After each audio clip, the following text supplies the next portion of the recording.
There is only the Emperor, and he is our shield and protector. What's up, ladies and gentlemen? Omni-sensei here with What If I Was Reborn in Marvel with Warhammer 40K Simulator? Part 3. If you enjoy this type of content, please slice the like button. Subscribe to the channel if you haven't already done so. Remember to check out the original story linked in the description. Without further ado, let's get into the legend of the Emperor of Mankind.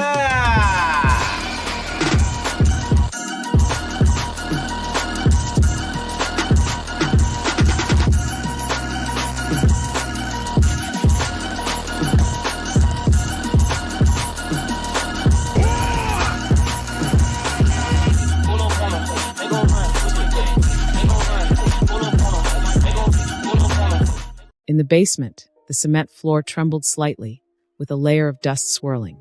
Thunk! With a soft sound, 5 black metallic fingers, aligned like blades, suddenly punctured the floor. Then, like a sharp surgical knife slicing through flesh, the metal fingers effortlessly cut through the cement floor. They continued to extend and swiftly change direction. Hiss, hiss, hiss! In just a few seconds, a 1.5 meter square section of the cement floor was neatly cut out. Bang! The cutout section of the cement floor was suddenly lifted upwards by a powerful force, revealing a deep, dark, neatly cut hole. The black metallic head of Iron Man UR-025 slowly emerged, its eye sockets glowing with a faint blue light. It easily supported the heavy cement slab with its 5 metal fingers, allowing its 2-meter-tall metal frame to enter the basement. Then it slightly bent its metal torso and extended another metal arm toward the hole. At the same time, Zaire, with an excited expression, grasped the metal hand for support. He leapt out of the hole, and once his feet were firmly planted, looked up at the towering Iron Man with a smile and said, "Haha, it actually worked. It was a simple calculation. Nothing worth mentioning." The Iron Man, its eyes glowing blue, slightly tilted its metal head and said calmly. Zaire maintained his smile. He gave a thumbs up to the Iron Man, showing his deep appreciation. Clearly, their relationship had progressed well. An hour ago, when Zaire had openly shown the plasma pistol to the Iron Man as a gesture of initial friendliness, the intelligent Iron Man had understood this gesture more deeply. In return for Zaire's brave actions, they had established a solid initial trust. Subsequently, the two intelligent beings of different races had engaged in in-depth communication and reached a mutually beneficial cooperative relationship. As the initiator who freed the Iron Man from the Warhammer Sea of Suffering, Zaire was to receive all help from Iron Man UR-025, except in combat. The pacifist Iron Man was unwilling to engage in any conflicts unless its own safety was at risk. Meanwhile, Zaire respected Iron Man UR-025 as a fully sentient mechanical life form, not just a killing machine from the Warhammer universe. Thus, the Iron Man and the Boy team was quickly formed. With Zaire's prompt and the Iron Man's efforts, they entered New York City's underground passages and successfully dug a tunnel leading directly to the apartment's basement. At this moment, in the basement, the Iron Man lowered its metal head, eyes glowing blue, and politely asked Zaire, "Zaire, is this your living space? Do you need a larger and more splendid living area?" Zaire hesitated slightly, then shook his head and replied, "This is just a basement, a temporary place for storing things. But your mention of a living space reminds me. We need a secret base now. Do you have any suggestions?" Seeing Zaire's sincere expression and earnest eyes, the Iron Man with blue glowing eyes raised its metal hand. It pointed towards the hole they had come through. Then, the Iron Man's cold, mechanical voice seemed to carry more emotional undertones. Based on the brief history of humanity on Terra and the data analysis of many human comments on the net, it may take more time for humanity to fully accept mechanical life. For both my peace and Zaire's survival, building a secret base underground is the optimal choice. Upon hearing the Iron Man's response, Zaire's smile became even more radiant. He quickly nodded and said, "You're right. Human tolerance is quite low. However, I'm not well versed in architecture, so I'll have to trouble you with that." Of course, that was my suggestion to begin with. The Iron Man, with glowing blue eyes, did not refuse. In fact, the traces left on the net had already given it insight into some of Zaire's thoughts. After discussing the area and purpose of the secret base, Zaire left the basement with an excited and light-hearted step. Once Zaire had completely gone, the Iron Man standing in place once again rotated its metal head. The blue light in its eyes flickered like waves, and a mechanical voice filled with evident excitement slowly sounded. Cunning Terra humans, cunning Zaire. Praise the machine god, praise the Omniscia. And also praise Zaire. The first thing Zaire did after leaving the basement was to contact the landlord of the apartment to purchase the basement. Since the basement was about to become one of the entrances to the secret base, it was no longer a place he could abandon at will. Simple leasing posed a risk. Buying it was the best option. Eventually, the apartment landlord, faced with Zaire's aggressive cash offer, agreed to the sale for $150,000. After securing the deal with the landlord, Zaire did not disturb the Iron Man in the basement. Respect and trust also contributed to combat effectiveness. Instead, Zaire went back home. While devouring food from the fridge, he periodically checked the simulator's page to see the progress of the second salvage. The terrifying rewards from the first salvage had filled Zaire with great anticipation for the second round.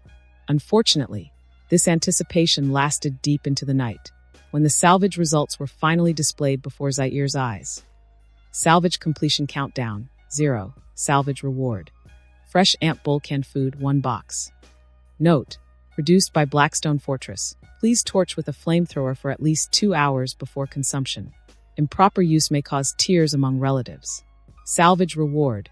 Unexpired frozen stag beast milk, 1 can. Note: produced by Pharaohs, long-term consumption can increase toxin resistance. Stag beast milk. Even the High Lord praises it. Salvage reward. Unexpired protein bars, 1 dozen. Note: unknown hive production, orc-made. Nutrient-rich plant protein. Salvage reward. Cold-stored Glockox beast hind legs, 200 kilograms. Note: produced by an unknown planet, best wishes to meat eaters. Fierce like a Glockox? Salvage reward. Brand new Krieg Death Corps soldier uniforms, 10 sets. Note: thoroughly cleaned and ironed multiple times, no Krieg soldier bloodstains. Guaranteed by Krieg Quartermaster. Salvage reward. Unexpired Laughing Skull brand corpse starch, 1 bucket. Note: produced by the Corpse Cult, weekly recommendation. Green food definitely made by humans, clean and hygienic. Salvage reward. Explosive gun standard ammunition, 120 rounds. Note: produced by the Mechanicus, standard ammunition for Astartes. Load, aim, and charge. Salvage reward. Laser gun energy cells, 10 pieces. Note: produced by an unknown planet, a lifetime companion for the Astral Army, if the opponent is still alive. Salvage reward. Unopened small refraction field emitter, 1 piece. Note: produced by the Mechanicus, a military officer's birthday gift, an eternally awaited birthday gift. Salvage reward. Brand new Amigadon Steel Legion Soldier Standard Kits, 10 sets. Note: produced by Amigadon. If you need more, please quickly contact Commissar Yarrick. What the hell is all this? Lying in bed, Zaire flipped through a dizzying array of salvage finds. Unable to contain his frustration, he sat up, furrowing his brow as he examined the labels on all the items. He fell into silence. After a few minutes, Zaire sighed and muttered, "I knew it." In this second round of salvage, the most valuable item was a single, unopened small-scale refractor field generator. This high-tech device, typically reserved for officers in the Empire's defense forces, projects a protective energy field around the user. It disperses and resists laser plasma and incoming bullets. In other words, Zaire no longer had to worry about most bullets. He could joyfully wield his chainsaw sword without fear of getting hurt. But Zaire had to grumble about that. But the rest of the salvage consisted entirely of ammunition and clothing, along with some food supplies completely unsuitable for human consumption. While the salvage charges from the simulator were reasonable, the surprise and anticipation of the first salvage with the Iron Man left Zaire feeling a deep sense of disappointment. He sat cross-legged on his bed, lost in thought. Zaire's fingers moved, pulling out the field generator. It was a palm-sized, heavy metal plate with the emblem of the human empire, a 2-headed eagle. Surrounding the eagle were some line patterns. Zaire squinted at it, studying it carefully. He eventually discovered that the so-called line patterns were the touch points for activating the field. By tracing them in sequence from top to bottom, the refractor field could be activated instantly. Satisfied with his curiosity, Zaire tossed the generator on the bedside table. With a loud thud, he collapsed onto the pillow. The force of his landing made the bed creak and groan. Zaire closed his eyes, trying to fall asleep, but he tossed and turned, unable to settle. Finally, gritting his teeth, Zaire opened the simulator's salvage page once again. I'm going to gamble big. I want powered armor. Even if I can't wear it, I can at least look at it, right? If not, I wouldn't mind even a feedback-based powered exoskeleton. Muttering to himself, Zaire selected 10 more salvage attempts. Salvage completion countdown. 9 hours, 59 minutes, 59 seconds. Staring at the countdown ticking away, Zaire finally calmed down and quickly closed the simulator. He drifted off to sleep, content in the knowledge that dreams can offer anything. The next morning at 9 o'clock, the first thing Zaire did upon waking was check the salvage results. He found that there was still about an hour left until the salvage was complete. So, he decided to put it out of his mind for now. After finishing his morning routine, Zaire went straight to the basement to check on how his Iron Man friend was adapting to its new surroundings. However, as soon as he stepped into the basement, Zaire was taken aback by the unfamiliar scene before him. The old basement, constrained by Zaire's skills and materials, had only been propped up with steel plates and wood in key areas. It had been entirely unrefined and unpolished. But now the entire basement had transformed. Smooth steel plates, with no visible welds, covered the walls and floor. Even the hole that had been recently dug out was meticulously designed and finished. A simple metal ladder was now visible, extending partway up. Whoa! Zaire took a deep breath, trying to calm his racing thoughts. He cautiously approached the hole and peeked inside. He saw that the cavern was now a deep, metal-lined passage. How on earth did it do this? Zaire furrowed his brow and muttered to himself. After a moment's hesitation, he began to climb down the metal ladder. About 15 meters underground, Zaire's eyes adjusted to the darkness. When he reached the bottom of the cavern, he turned around and was stunned to find a cavern of at least 500 square meters, already taking shape. Good morning, Zaire. Before Zaire could react to the shock, the 2-meter-tall Iron Man emerged from a nearby underground passage, carrying a pile of new steel plates. Its eyes glowed with a faint blue light. Zaire, wide-eyed, was momentarily at a loss for words. Finally, he managed to point at the new building materials and ask, "Friend, where did you get these metal materials?" "I ordered them under your name from a construction company.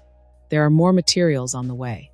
The ones brought in were delivered by workers according to the contract and unloaded a few kilometers away under a bridge. There's also an abandoned underground entrance there. I'm studying a species called ants, and I've been moving the materials in bit by bit. I remember my bank account doesn't have much money left. Zaire looked at the Iron Man with confusion and asked, "What did you use to pay for this?" "My credit card." Zaire, Terra's financial system and economic principles are quite fragile and rudimentary, with many flaws. The Iron Man slowly stood up, tilting its metal head. The blue light in its eyes focused on Zaire as it explained. "I obtained unclaimed funds from the network in a matter of seconds, which are beyond the statistical reach of Terra's human economy, and it's completely legal and compliant. Zaire, do you need any? I can transfer money directly to your bank account. If you're worried about drawing attention, Terra's stock market is also open now. Would you like to become Terra's new billionaire?" Billionaire? Zaire, already a millionaire, took a deep breath. The sudden temptation of wealth didn't completely cloud his judgment. Breathing heavily, Zaire quickly waved his hand at the Iron Man and said, "Not for now. I don't want to become famous so quickly. Thanks for the offer.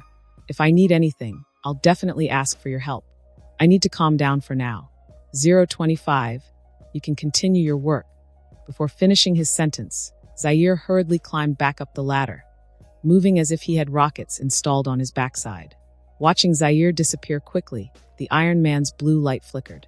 The mechanical voice that followed seemed filled with confusion. "It's just some easily accessible unclaimed resources." Why did Zaire react so strongly? Is it because, like me, he prefers to stay low-key and free? But if Terra doesn't even have a temple, how can it be worthy of the existence of the Omni-sensei? The Iron Man shook its metal head, as if sighing. Zaire, his head spinning, hurriedly fled the basement. He returned home and stood still for a long while, taking deep breaths over and over again until he finally calmed down. The temptation from the Iron Man had been overwhelming. Limitless wealth, right within reach. But Zaire couldn't dare accept it all. Even though the simulator had marked the Iron Man as having no malicious intent toward humans, Zaire still couldn't bring himself to fully trust it. After all, an outsider was always an outsider, and nothing in this world ever came for free. The Iron Man must want something from him to be so generous. But what did Zaire have that the Iron Man could possibly want? "I'm starting to regret letting it out," Zaire muttered, frowning as he sank into the couch. He rubbed his chin, troubled by the situation. It was impossible to feel safe when dealing with something so out of his control. As time passed, Zaire suddenly remembered the salvage task in the simulator. Pushing his worries aside, he opened the simulator's interface and saw that the countdown was nearing its end. Salvage completion countdown 1. Salvage completion countdown 0. Once again, a jumble of random items appeared before Zaire.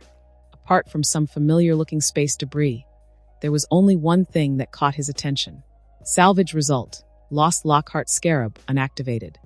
Note: crafted by a Necron overlord. Even a mortal can activate it using their mind.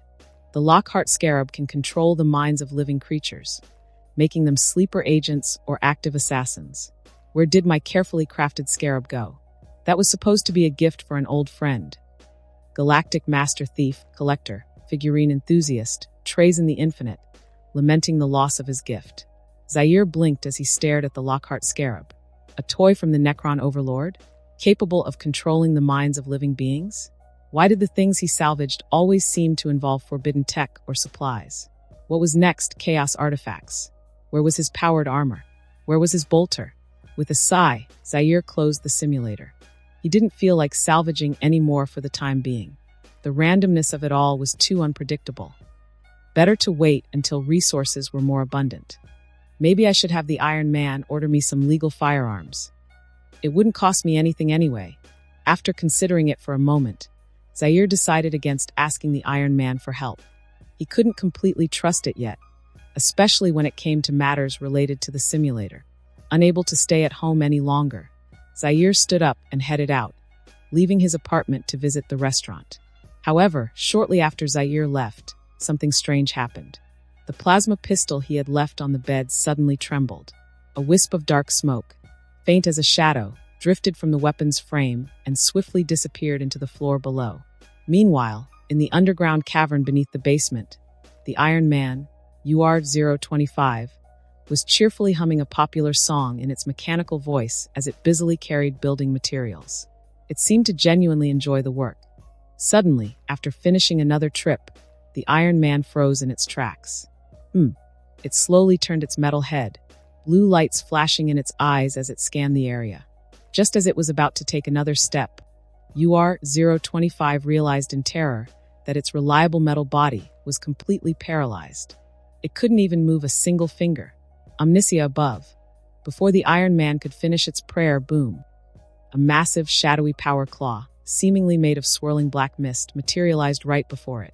The enormous claw closed around the 2-meter-tall Iron Man as easily as if it were a toy, gripping it tightly within its ethereal grasp. Crack! In an instant, the Iron Man's metal body, capable of withstanding searing plasma and explosive rounds, began to crack. Thin, terrifying fractures appeared all over its metallic form. The blue light in its eyes flickered wildly, and the Iron Man's anguished cry echoed throughout the cavern. This time, its scream sounded shockingly real, as though there were no mechanical filters at all. By the machine god, by the Omniscia, I'm a good Iron Man. I'm not a heretic. By the Emperor, I'm a loyal Iron Man. I didn't participate in the Iron Man rebellion. Crack! The shadowy power claw seemed relentless, tightening its grip even further. I know where I went wrong. I know. I shouldn't have acted on my own. I shouldn't have offered temptations. I only wanted to provide him with a shortcut. I understand now. I understand. He mustn't make mistakes. He mustn't be tempted by chaos. He's the only savior of the human empire. By the Emperor, I was wrong. The Iron Man's cries grew weaker, its powerful metal skeleton on the verge of collapse. Crack! The phantom claw gave one final, crushing squeeze, as if issuing a final warning to the Iron Man. Then, as suddenly as it had appeared, the black mist dissipated, leaving no trace behind. Thud! UR-025's heavy metal body crashed to the ground with a resounding thud. Miraculously, the cracks that covered its metal frame began to slowly heal.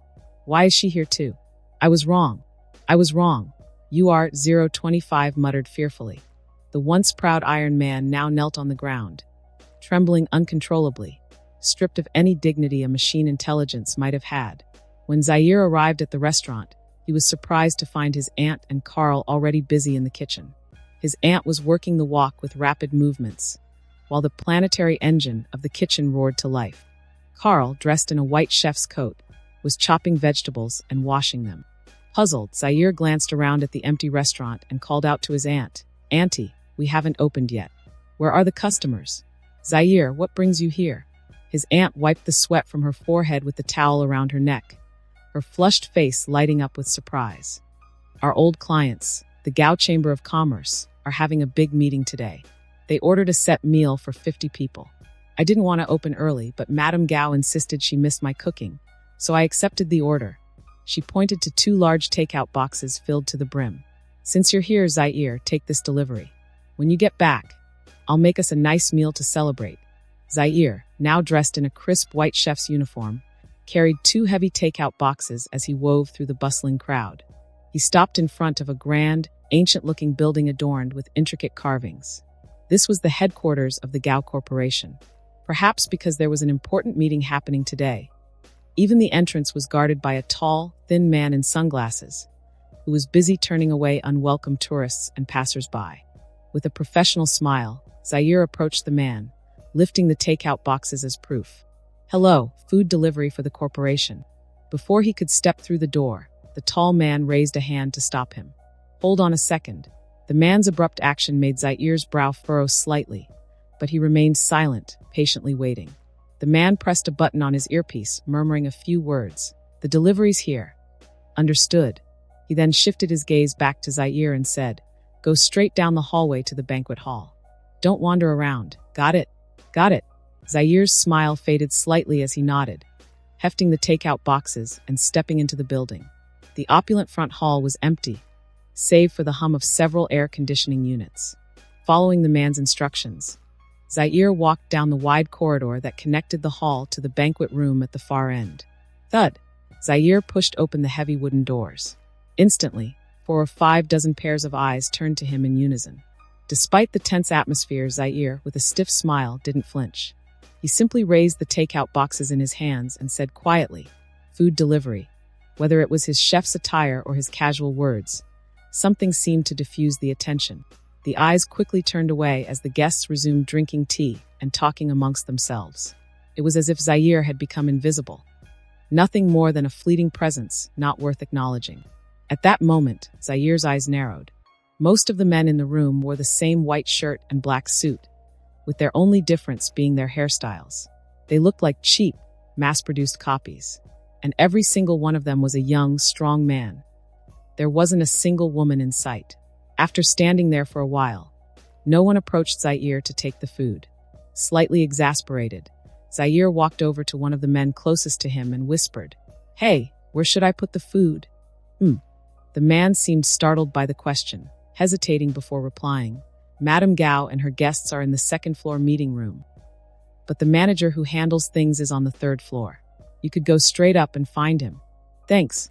Zaire thanked him and, after a moment of thought, placed the takeout boxes down in the hall.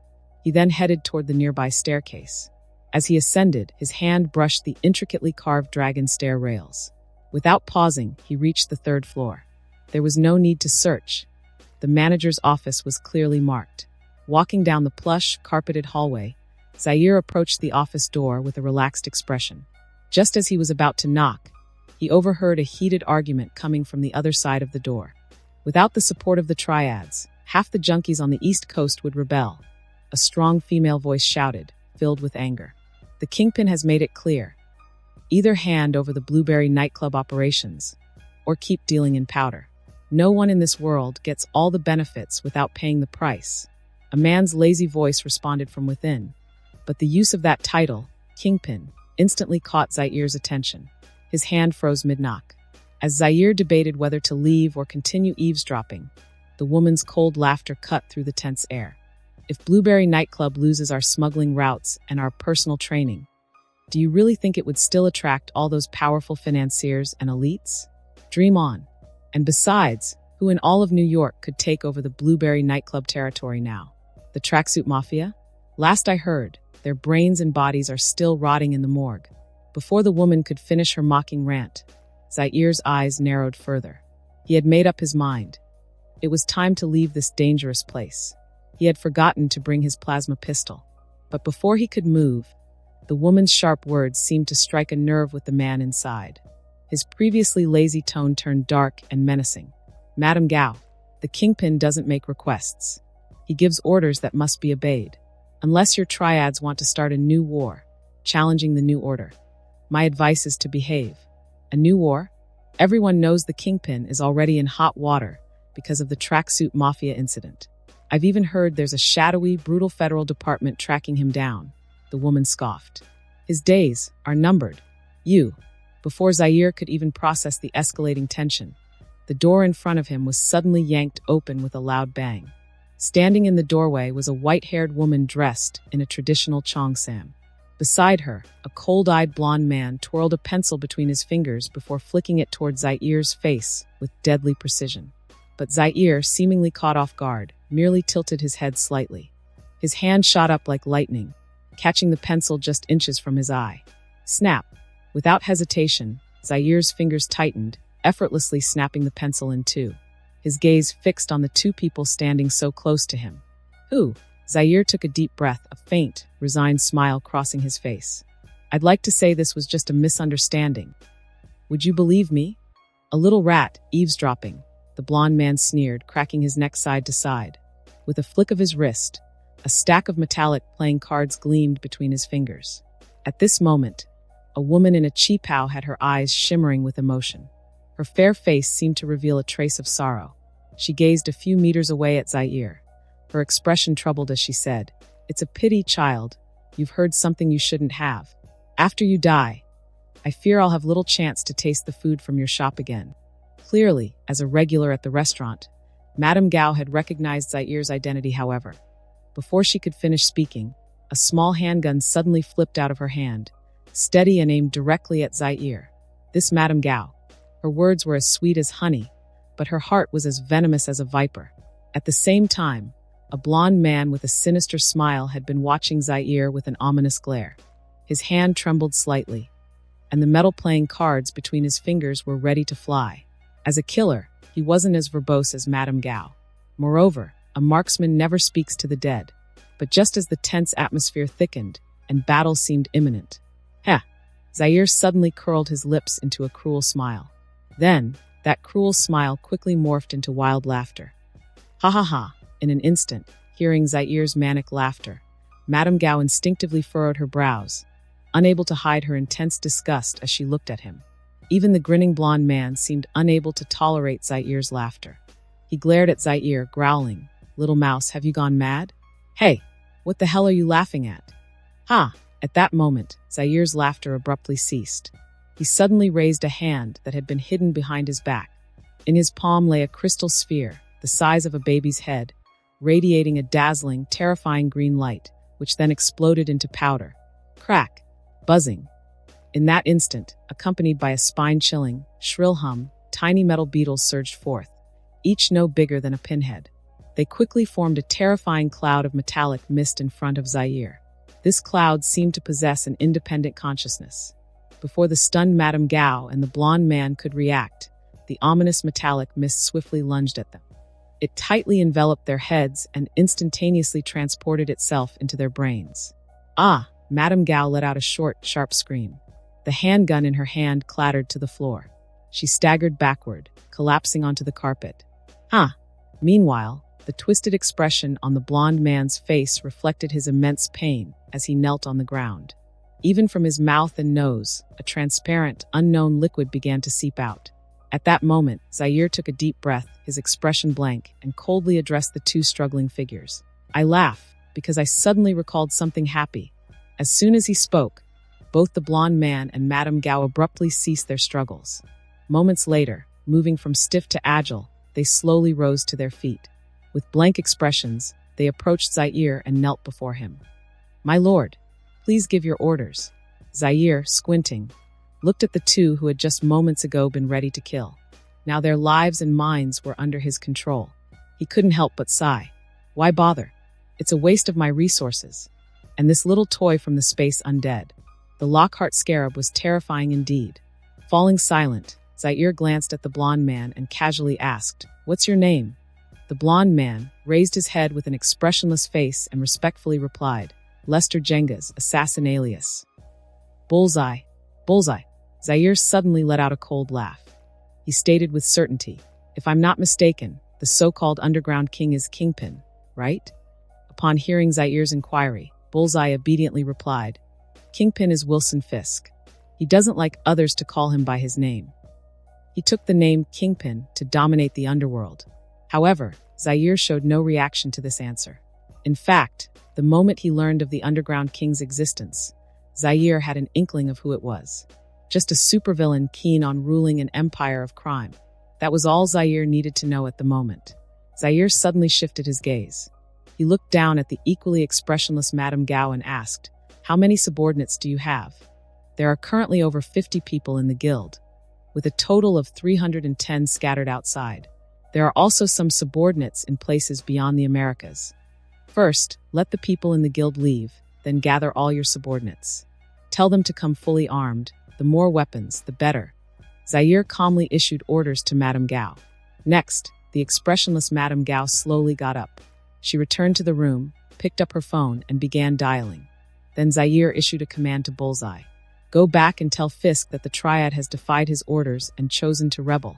3 days from now, they will launch an attack on Kingpin's stronghold. Do your best to persuade him to gather all the gangs in New York for defense. Remember, all the gangs. Understood, my lord."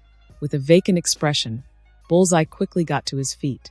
Wiping the transparent liquid from his face, he hurriedly made his way downstairs. Zaire's plan was to eliminate the bugs and uproot the weeds in New York. This was a temporary solution he devised.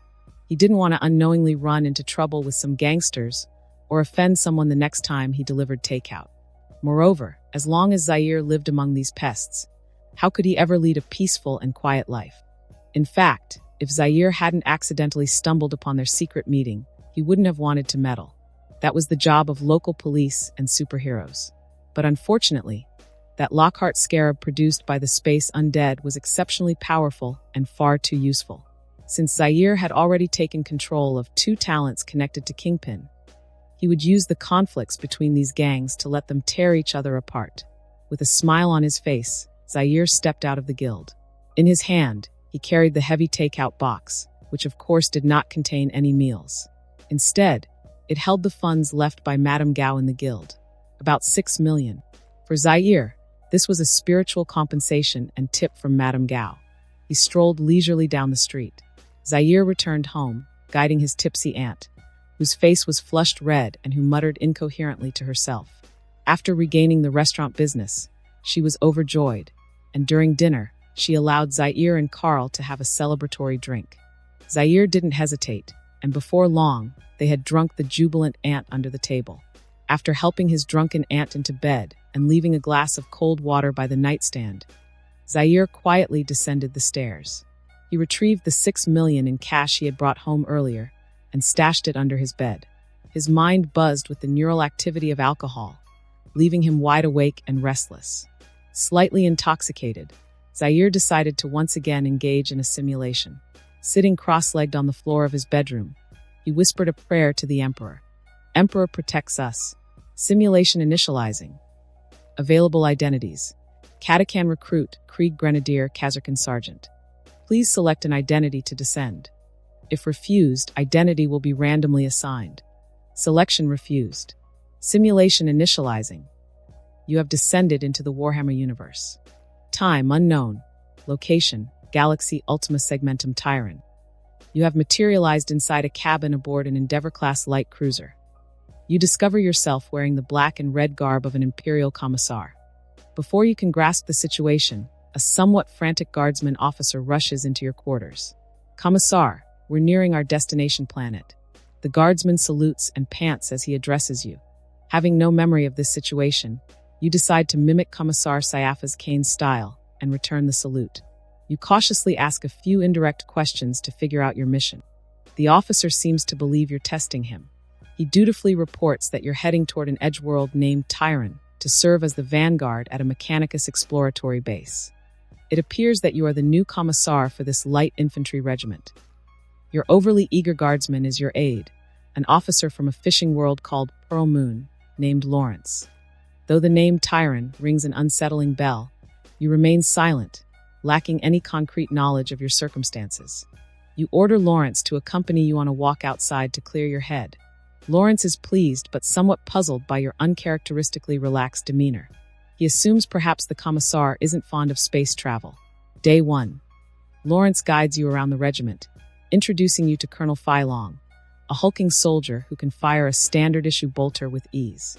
You find his strength and bravery admirable. During your tour, curiosity gets the better of you, and you ask the colonel if you can try out the bolter at the firing range. Phylong, amused by your request, agrees and takes a liking to your willingness to participate. "Welcome to the family, Commissar." He cheers as he gives you a hearty clap on the shoulder. Day 2.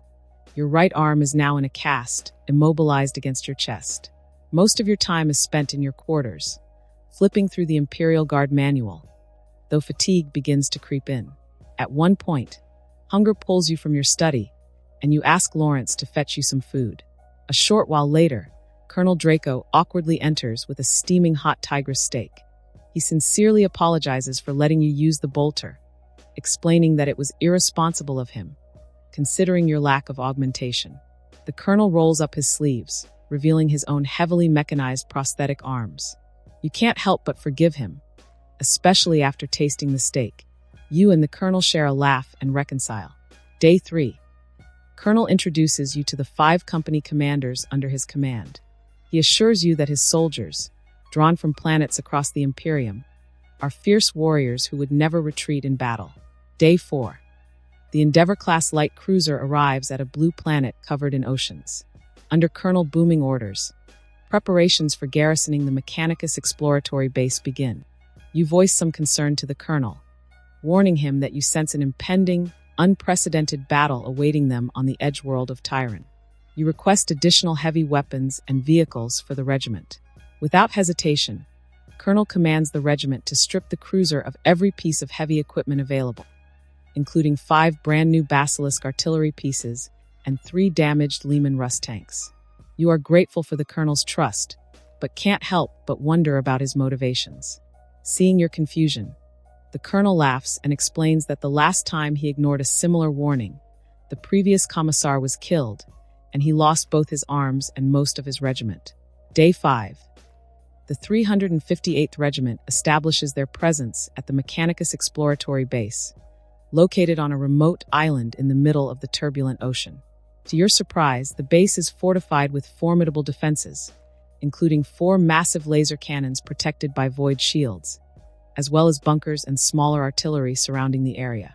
A Mechanicus Vanguard team hands over command of the base and prepares to depart on the cruiser.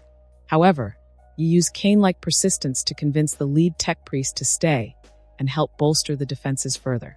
First week, the exploratory base remains quiet, and you begin to question your paranoia as you gaze at the crashing waves. Each day, you watch Lawrence fish, baring his teeth at the ferocious sea creatures he hauls in. Colonel reassures you that a quiet front is often a successful one. After all, many of his soldiers are at the age where they should be returning to their home planets to start families. Second week, strange shadows appear in the waters surrounding the base. One day, Lawrence is almost dragged into the ocean by something massive during one of his fishing trips. You take a squad of soldiers to investigate the source of the disturbance. The group encounters a bizarre creature attempting to infiltrate the shoreline. You manage to kill it. As you stare at the 3-meter-long horror, its black, chitinous armor gleaming under the sun, you feel a cold shiver run down your spine.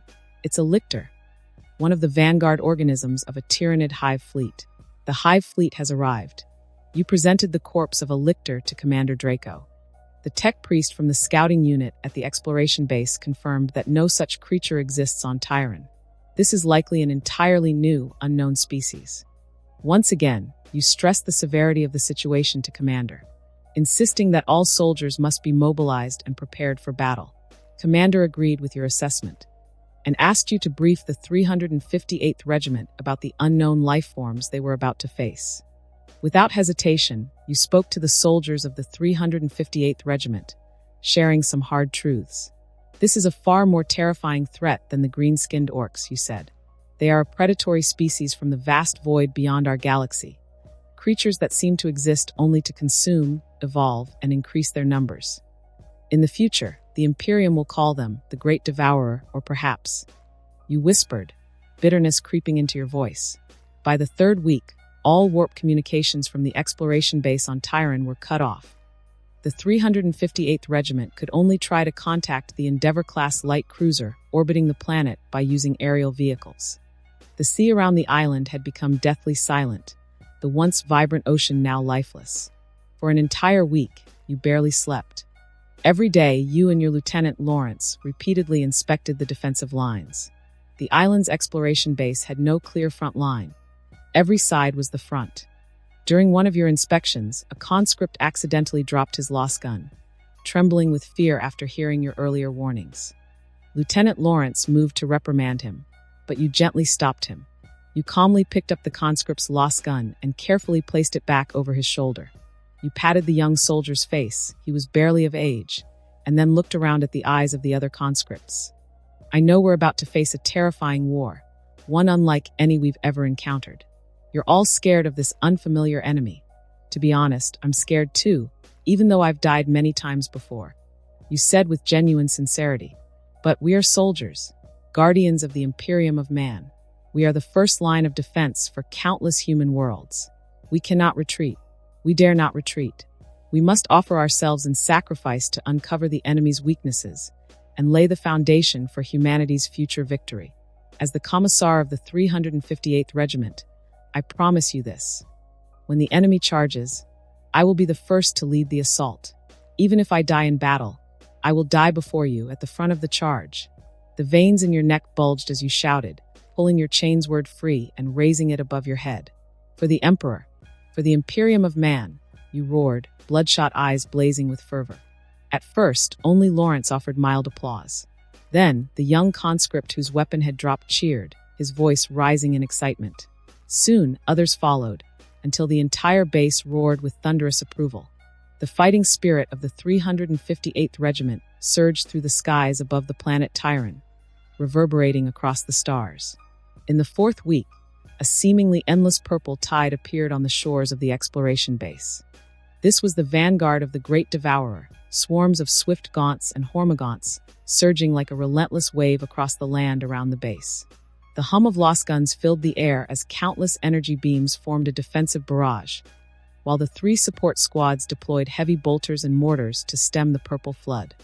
You ran through the bunkers, carrying a hell gun, directing the heavy weapon teams to target the towering Tyranid warriors amidst the swarms.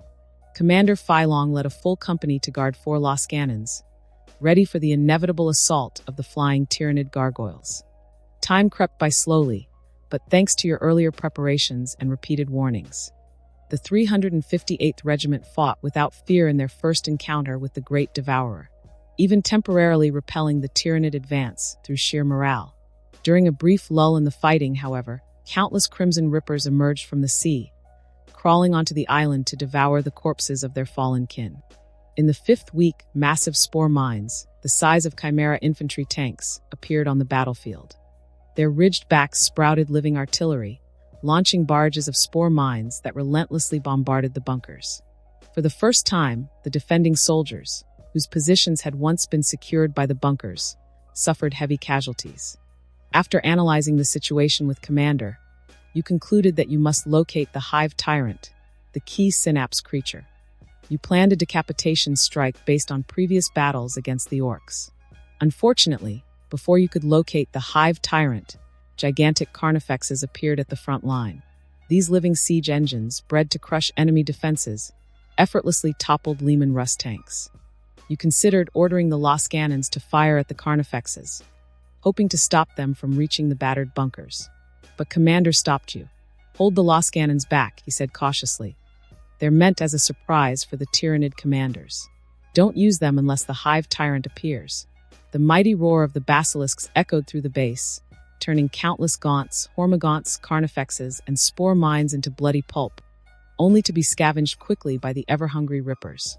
Breathing in the thick, smoke-filled air, you stared silently at the Rippers outside the shattered bunkers. Devour and evolve. This was the Great Devourer's most terrifying ability.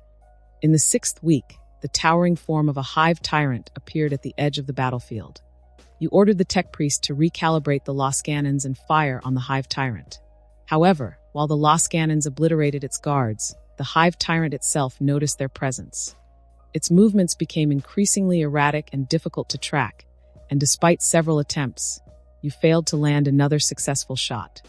Facing an even more intense assault from the swarm, with many bunkers and soldiers lost, the remaining 3 companies of the 358th Regiment were forced to retreat inside the exploration base for a final stand. Commander, his eyes bloodshot from exhaustion, made a reckless decision, ignoring your heated protests. He personally led 2 Lehman Russ tanks into the swarm, attempting to draw the Hive Tyrant's attention and buy time for the Lascannons to take it down. Just when it seemed that the Lehman Russ tanks might succeed, one of them was suddenly overturned by a monstrous creature that burst from the ground. A towering, black-armored behemoth, its exoskeleton exuding thick smoke, blood-red limbs wielding serrated blades. The Swarm Lord, the last remaining Lehman Russ tank's turret, spun rapidly. Its roaring engine trembled and buzzed, trying to land a shot on the Tyrannid Overlord. However, the massive biological form of the Overlord moved with unimaginable agility, making it difficult to target. The Lehman Russ tank could only rely on the brutal firepower of its heavy bolter to momentarily keep the creature at bay. Its tracks crushed countless Tyrannid creatures swarming forward, blade-limbed and gun-beast creatures alike. The tank swerved sharply, engaging in a deadly dance with the Tyrannid Overlord across the battlefield. The experienced commander of the Flyers Regiment skillfully used the tank's reinforced frontal armor to absorb the enemy's blows. Despite this, the thick armor of the Lehman Russ was carved open with horrifying scars by the Tyrannid Overlord's savage strikes. You watched the battlefield, your gaze locked on the Lehman Russ tank, filled with anxiety. You ordered the remaining heavy weapons squads to fire everything they had at the Overlord, hoping to give the commander a chance to retreat. At that moment, the constantly maneuvering tank's tracks, heavily damaged by the relentless Tyrannid assault, began to fail, drastically reducing its speed. The situation was dire. You drew your Chainsword and Lost Pistol, determined to lead the last Lehman Russ tank into the swarm to rescue the commander.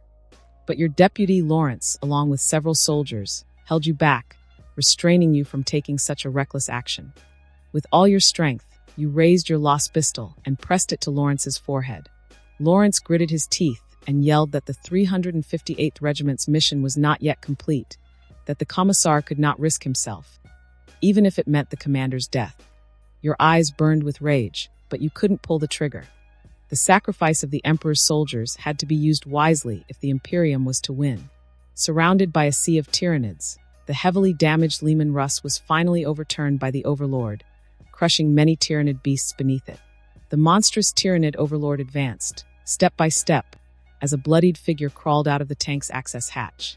It was the commander of the Flyers Regiment, his face smeared with blood. He climbed onto the overturned tank, holding a bolt gun, staring down the approaching Overlord. With a look of steely resolve, the commander fired his bolt gun. The booming shots impacted the Overlord's carapace, but only left shallow dents. Then, suddenly, the commander turned and shouted a final order towards the distant base. Though the distance was great, his voice cut through the noise of the bolter's roar and the Tyrannid screeches. "Fire on me! Commissar! Fire on me!" You were powerless to stop this. All you could do was watch as the proud commander marched into his inevitable death.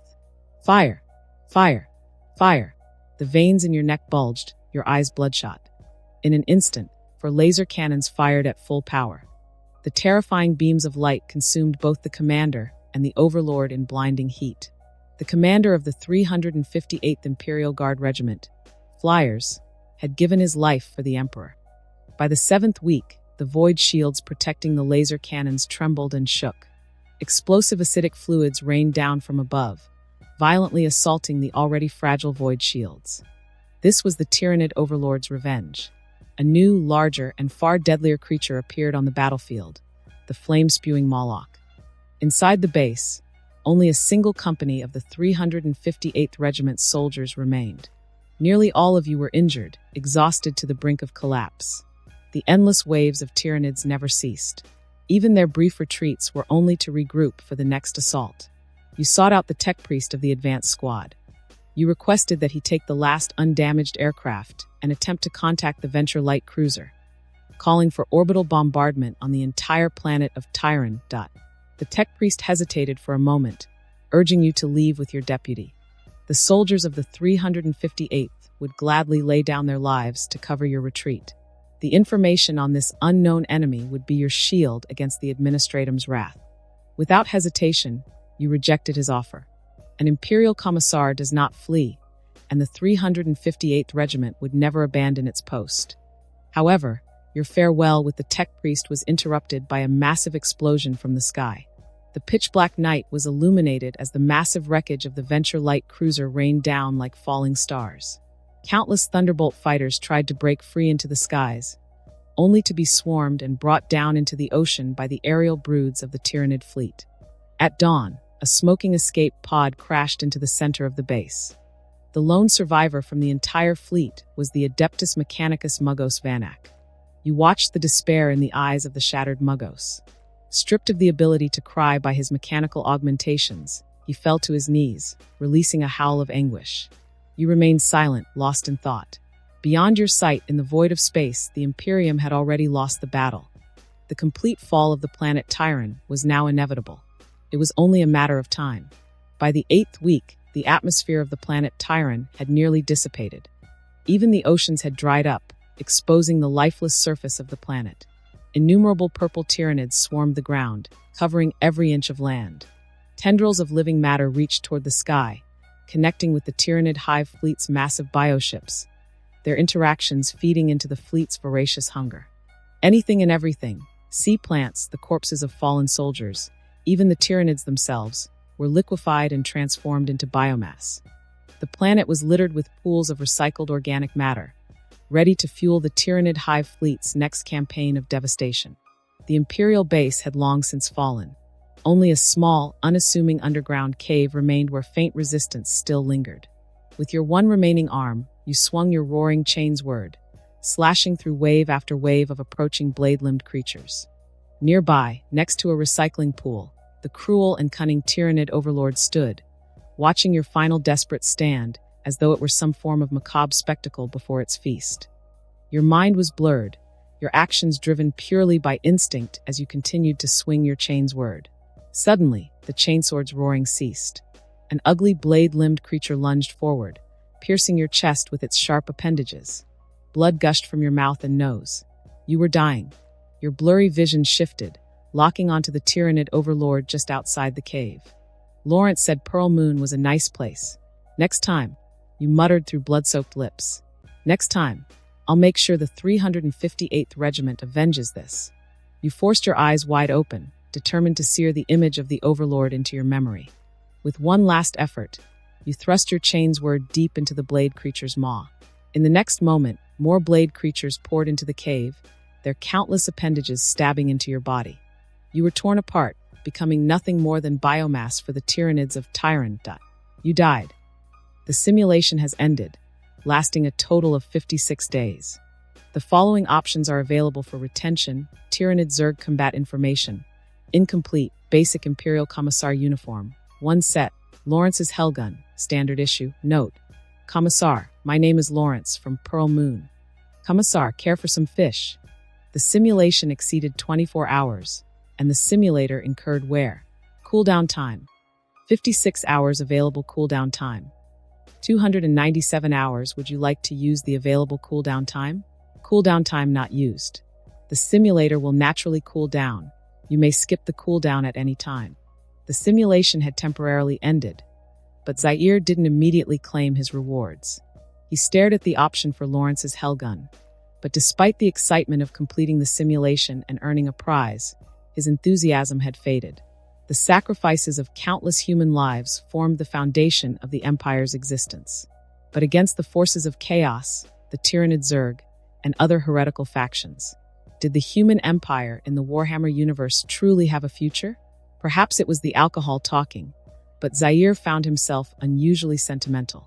In the end, he silently chose Lawrence's Hellgun, even though it was the first time, after countless simulations, that he had earned a mere standard-issue weapon.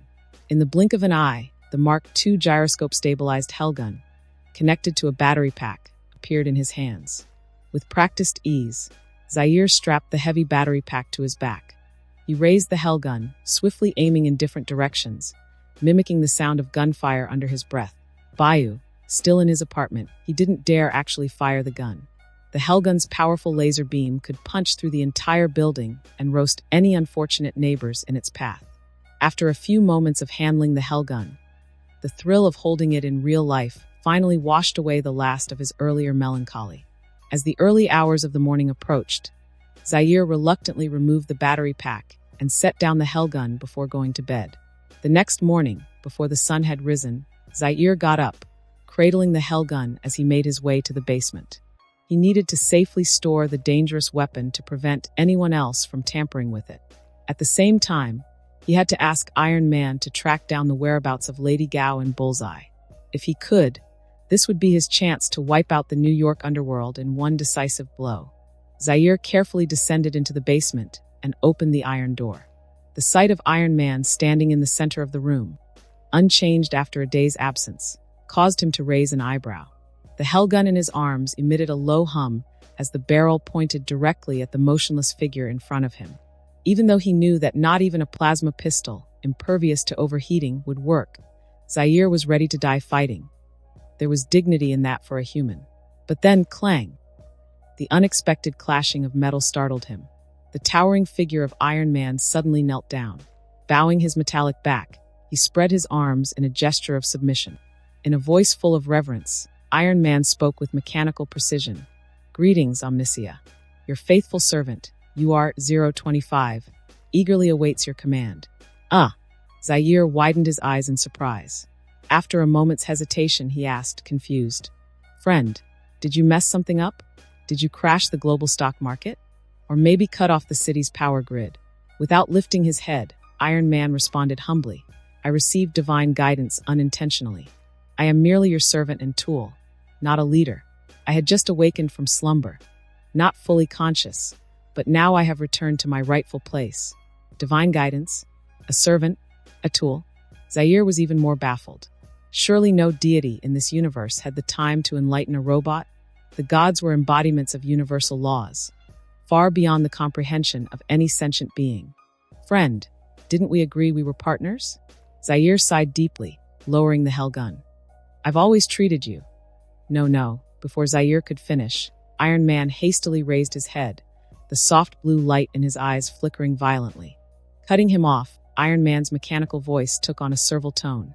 "I am your tool, your servant. This cannot be disputed. Please give me orders. I can do anything for you.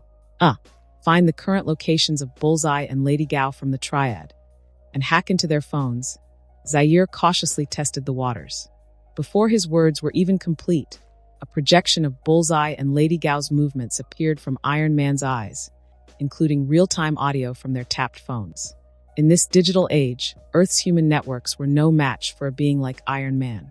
At that moment, Zaire's thoughts shifted. With a serious expression, he looked at Iron Man and said, "Friend, I've made up my mind. I want to become a billionaire. I want to be humanity's guide, the ruler of Earth." But Iron Man abruptly halted the projection, turning to Zaire. "I will help you build a secret base, even better than what you've imagined, and monitor every human on Terra to keep you safe. I can provide millions, or even tens of millions in funding for your use. But to control all humanity and seize limitless resources, my lord, that's something you will have to do on your own. I will cheer you on from behind and pray for your success." Zaire squinted and stared at Iron Man, chuckling coldly. "Yesterday, you were promising I'd become a billionaire, and now you've changed your tune? Tell me, what happened to make you change your mind?" Once again, The hell gun in his hands powered up, its barrel aimed at Iron Man. But Iron Man remained kneeling, spreading his metallic arms, exposing his chest. Do you realize how much of humanity's lost wealth is the result of their hard work and dreams of escaping poverty?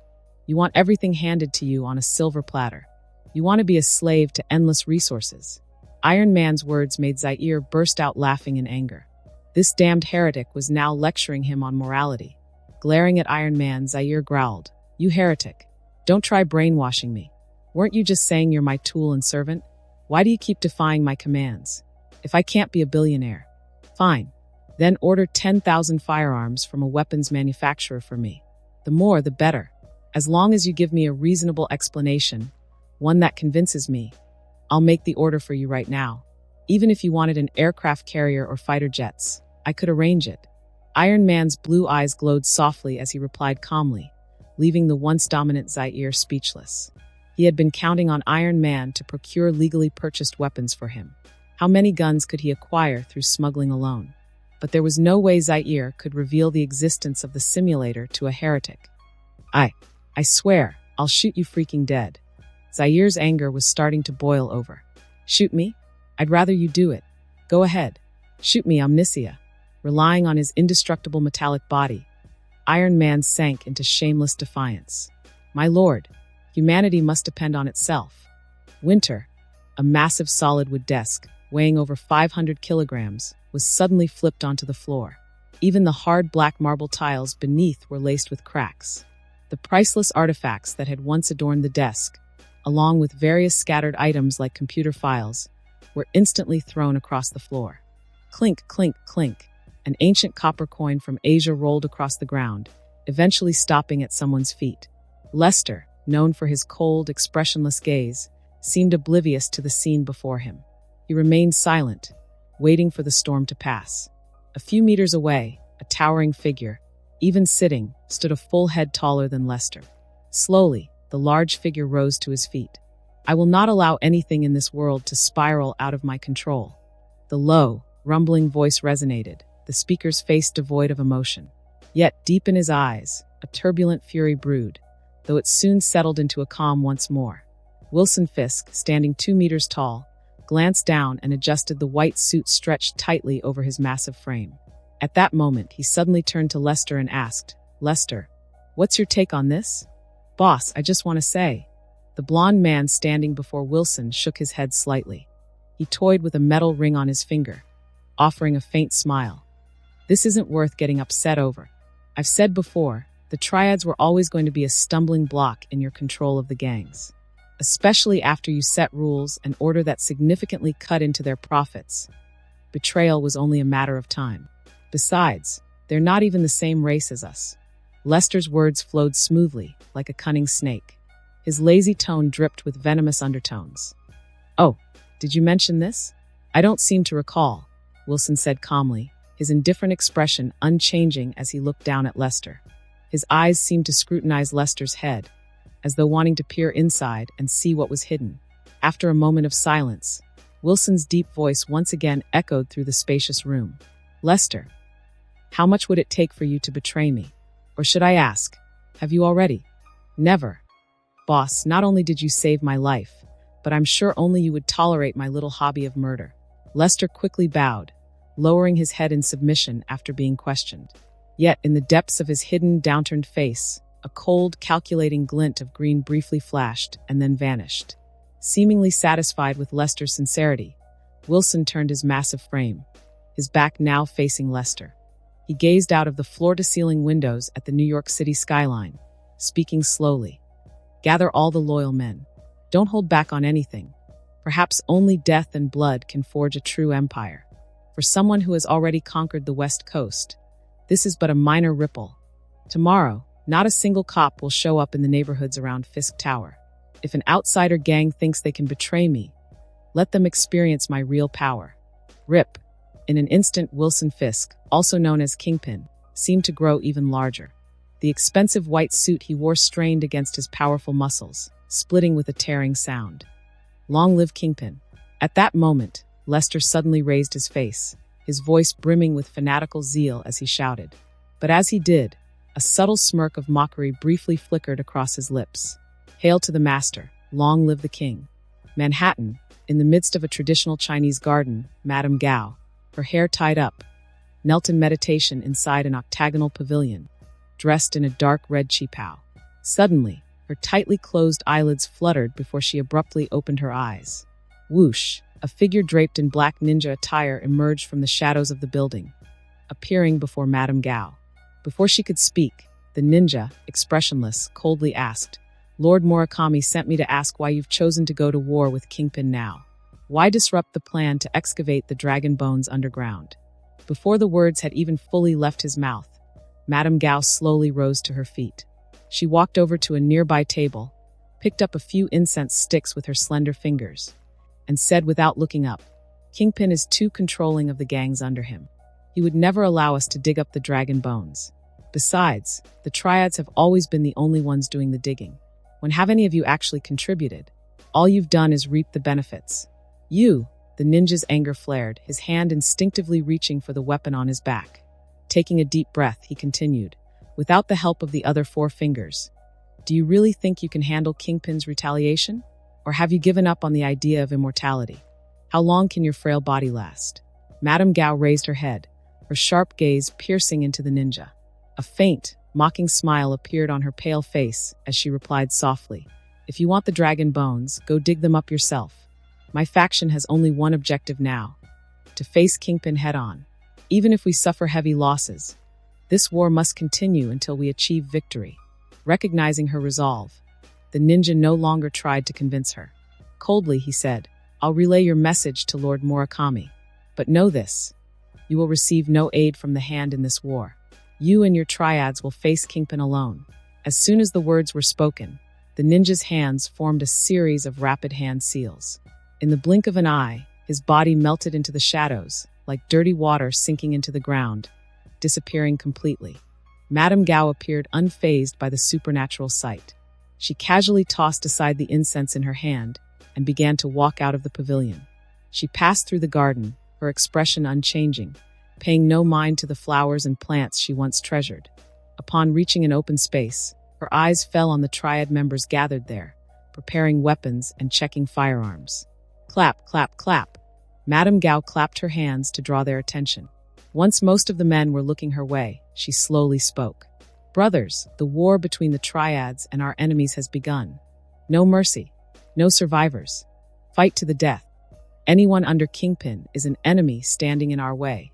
This is a war for survival between gangs. The law of the jungle is absolute. Go, claim the future that is rightfully yours."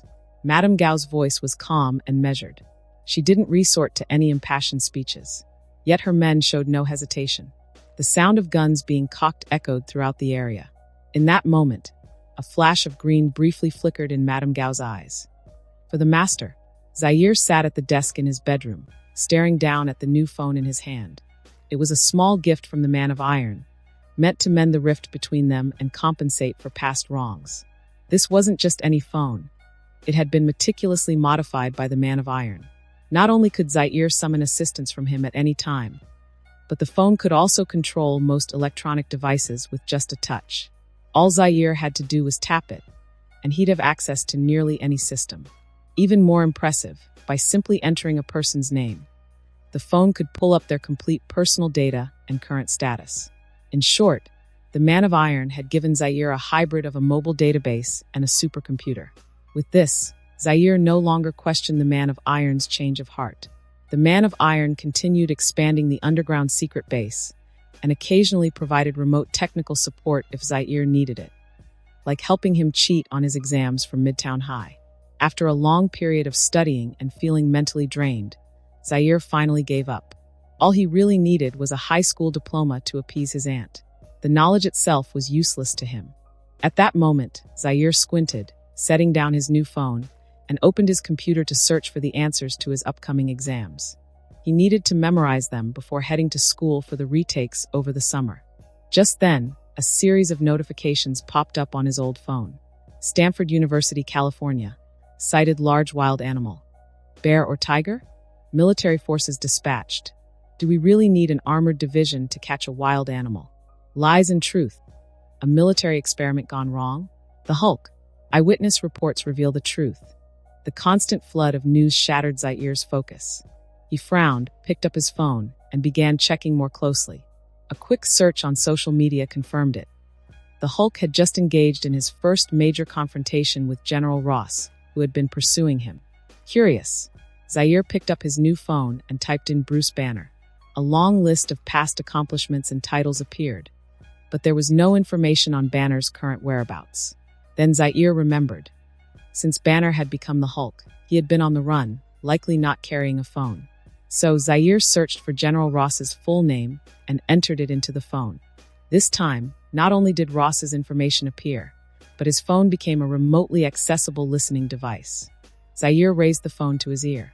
On the other end, he could hear General Ross's furious shouting. With that many people surrounding him, "You still let him escape? This was our best chance. Next time won't be so easy." Zaire winced, holding the phone a little further from his ear as Ross's voice boomed. "Sir," the soldiers were terrified. They've never seen a creature like the Hulk before. Fear was inevitable. A calm, middle-aged voice reasoned with Ross. "And sir, why wasn't this powerful human experiment conducted within the military? A civilian can't possibly understand. It was a one-time freak accident. Too many unknown variables mixed in." Ross's voice trailed off, weariness creeping in. Just as he was about to continue, another voice cut in. "General, it's the White House calling. President Norman Osborn. Put him through. I need to give the president an explanation he can live with." Zaire listened for a while longer, but soon lost interest. He turned off the phone and stood, walking over to his bedroom window. Outside, New York buzzed with life, and in the distance, the skyscrapers of New York City stood tall. No one knew that within a year, this bustling city would become a battleground for an alien invasion. Zaire didn't expect to save many people.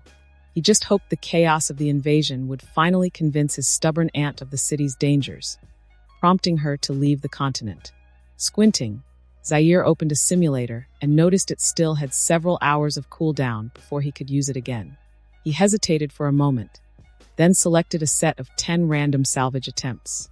Countdown 9 hours, 59 minutes, 59 seconds after finishing this task, Zaire returned to his desk, as if momentarily forgetting the looming crises of the future, and resumed memorizing the exam answers. In the middle of the night, Zaire, lying in bed, was awakened by a steady mechanical voice calling out. He opened his eyes, realizing it was the Man of Iron's AI speaking through his phone. "My lord, wake up." Zaire took a deep breath and grabbed the phone, his tone irritated. "Buddy, if you don't have a good reason for waking me up, I'm going to hit you with a laser shower." Omniscia, I apologize, but the situation is urgent." The Man of Iron's voice hesitated before explaining. "Your subordinate, Madame Gao, has launched an attack on Kingpin's headquarters. About 30 minutes ago, the operation was going well. They breached the building and made it inside. And," Zaire raised an eyebrow, "as long as they're not killing civilians, why should I care? Let the gangs tear each other apart. That's the problem, my lord." "There's a high probability that Madame Gao's operation will fail," the Man of Iron's mechanical voice interrupted. "Kingpin's headquarters has undergone significant mechanical upgrades. The internal structure is now a labyrinthine fortress, and he has far more manpower than Madame Gao." "Mechanical upgrades? Why don't you just seize control of the building and guide her forces through?" Zaire asked, his patience thinning. The Man of Iron hesitated before responding. "I didn't want to disturb your rest, so I took the liberty of providing some assistance. But a few minutes ago, a mysterious organization called the Hand joined the fight. They seem to be highly trained ninjas, unafraid of death. Madame Gao's forces are suffering heavy losses. I thought I should report this to you." "The Hand." Zaire sat up slowly, a fierce expression spreading across his face. "Gangs really are useless," he muttered before sighing. "Fine, I'll handle it myself. Send them on their way." Queens in front of the Fisk building, along the charity donation street named after Wilson. Cars riddled with bullet holes lay scattered about. Some overturned, others crashed into trees in a blaze. Thick, acrid smoke billowed skyward, filling the air with an ominous haze. As Zaire approached the main entrance of the building and the parking lot, he found more dismembered bodies strewn across the ground, with rivers of blood pooling beneath them. Meanwhile, The exterior walls of the building below the 5th floor were completely covered in heavy metal armor, making it impossible to see inside. The only indication of the ongoing conflict was the sporadic sounds of explosions echoing from within, a testament to the brutal gang war still raging on. Inside the building at the junction of the 2nd and 3rd floors, the sound of gunfire rang out. Madame Gao, dressed in a tight black outfit, expressionless, squeezed the trigger, unleashing a barrage of bullets at the relentless stream of enemies pouring in from above. The flames erupting from her weapon illuminated the streaks of blood on her face, while her once tidy white hair had become a wild tangle. The situation was dire. Her forces had suffered heavy casualties. Originally in command, Madame Gao was now forced to fight alongside her men. Despite their efforts, only about 50 remained of her initial 300, and their momentum had been thoroughly stifled. They were now trapped, unable to move. Suddenly, a cold, gleaming shuriken shot out from the back of the group. The sharp blade sliced through the throats of several unfortunate henchmen, continuing unabated toward the back of Madame Gao's head. However, she seemed to sense the danger. In an instant, she dropped her gun, pulling back to take cover while dodging to the side. Then, her hand shot up, and 2 slender fingers expertly caught the shuriken midair. Bang! At that moment, a tall figure clad in a blood-red cloak and dark red ninja garb materialized from the shadows at Madame Gao's feet, launching into the air. In a flash, a sharp katana cut through the air, aimed straight for Madame Gao's neck. Humph! With a cold gaze that seemed to transcend life and death, Madame Gao appeared unfazed by the approaching blade. Her other hand reached out, fingers slightly splayed, as if grasping at thin air. An invisible force seemed to swirl, and then erupted toward the ninja's chest. Boom! In an instant, the tremendous force sent the would-be assassin crashing back 5 meters, embedding him against the corridor wall. Ha! Madame Gao took a slow breath, retracting her hand as she discarded the shuriken. Her voice was icy as she said, "Murakami, if you want to assassinate me, your skills are still far too juvenile." As soon as she finished speaking, her henchmen's expressions changed drastically, and they aimed their weapons at Murakami. "Is he immortal, or should we save our bullets?" Madame Gao raised a hand, stopping her men from firing. Madame Gao. After a century of acquaintance, who would have thought we'd end up at odds? Murakami placed a hand over his heart, the dark red mask rising and falling as he spoke. "Yield, and I assure you your life will be spared in the name of the hand's index."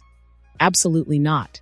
With a cold expression, Madame Gao took the gun offered by her henchman and turned it toward Murakami.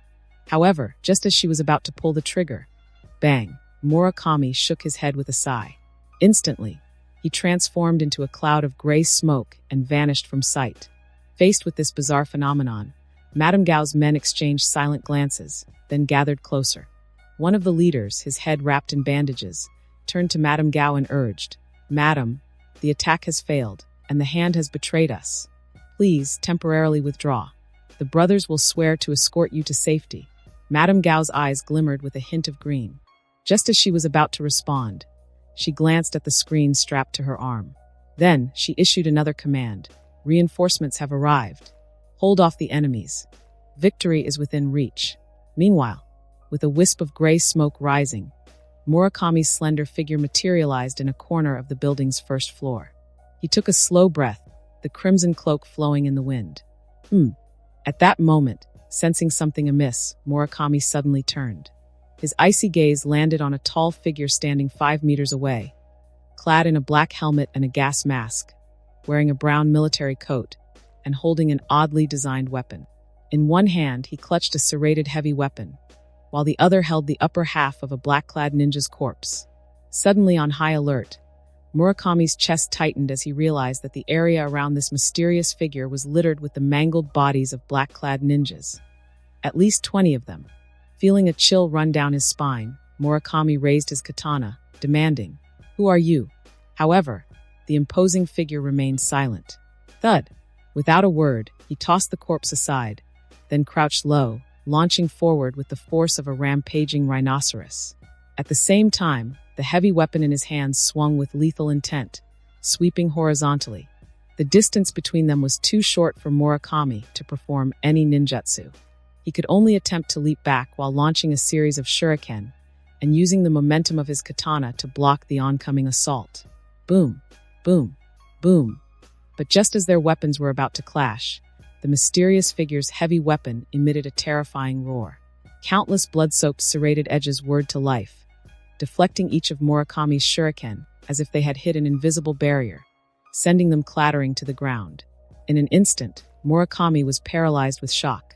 He had no time to recalibrate his battle strategy. Bang! In the blink of an eye, not only was Murakami's katana effortlessly shattered, but the terrifying heavy weapon was also embedded deep into his midsection. Sizzle! Before the cloaked ninja could even react, the roaring chainsaw sword swept through his flesh. Zaire swiftly reached out, gripping the ninja's neck and yanking hard. The once whole body was split in two. Now Zaire's brown gloves were drenched in the warm blood streaming from the dark red mask. Guh! The ninja's throat convulsed, gasping for air as if trying to say something. But with no interest in listening, Zaire casually tossed the ninja's upper half away, colliding it with the lower half on the ground. Without a word, Zaire drew his plasma pistol again and aimed at the two halves of the corpse, pulling the trigger. As the plasma surged forth, the silent Zaire let out a breath, muttering, "Damn ninjas. Sneaky little bastards, you startled me." At the top floor of Fisk Tower, Wilson Fisk, dressed in a black suit, moved with precision in his lavishly appointed, elegantly remodeled private space. He whisked eggs, added butter to the pan, and gently swirled it. Just before finishing, he sprinkled a few sprigs of rosemary. Finally, he plated the perfectly cooked scrambled eggs on a fine blue and white porcelain dish. Fisk, expressionless, carefully picked up the plate. He left the spacious kitchen, entering an empty living room. The soft light from the chandelier illuminated the room, casting a gentle glow over the chessboard at the center, where a fierce battle was unfolding. Moving with elegance, Fisk approached the board, still holding the plate.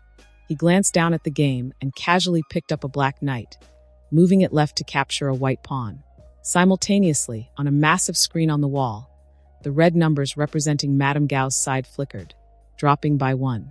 It seemed like a strange coincidence, but Fisk paid no attention. His focus remained on the chessboard, lost in thought.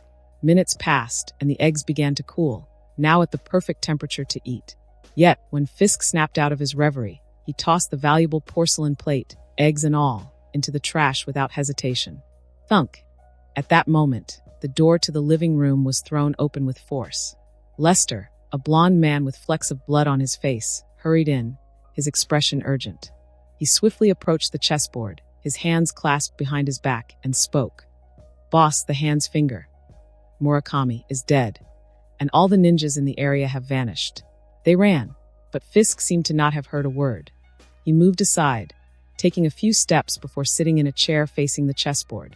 His massive, terrifying frame loomed like a mountain over the chessboard, casting a shadow that made Lester instinctively lower his head. With a cold, detached gaze, Fisk stared down at Lester's bowed figure.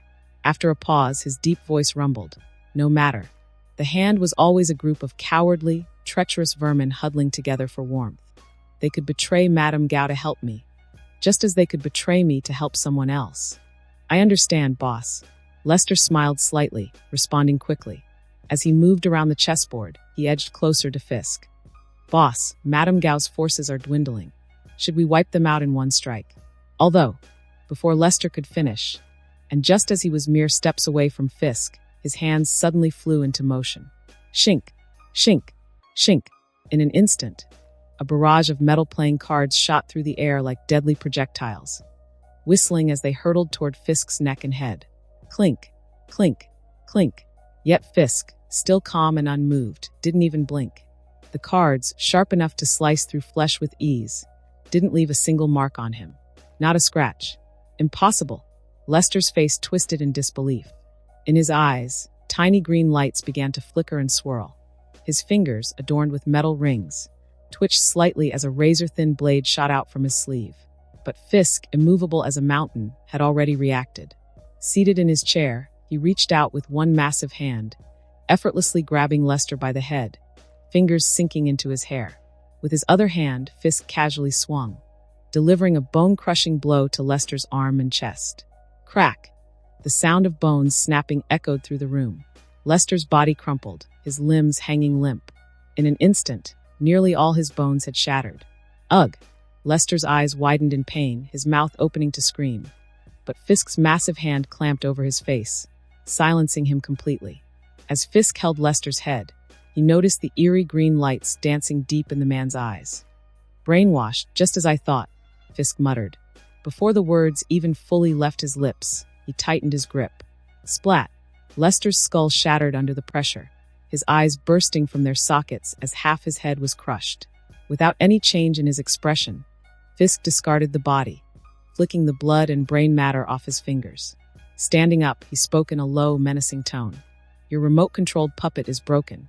Time to take matters into your own hands." From behind another door, a figure emerged from the shadows, Zaire fully armored.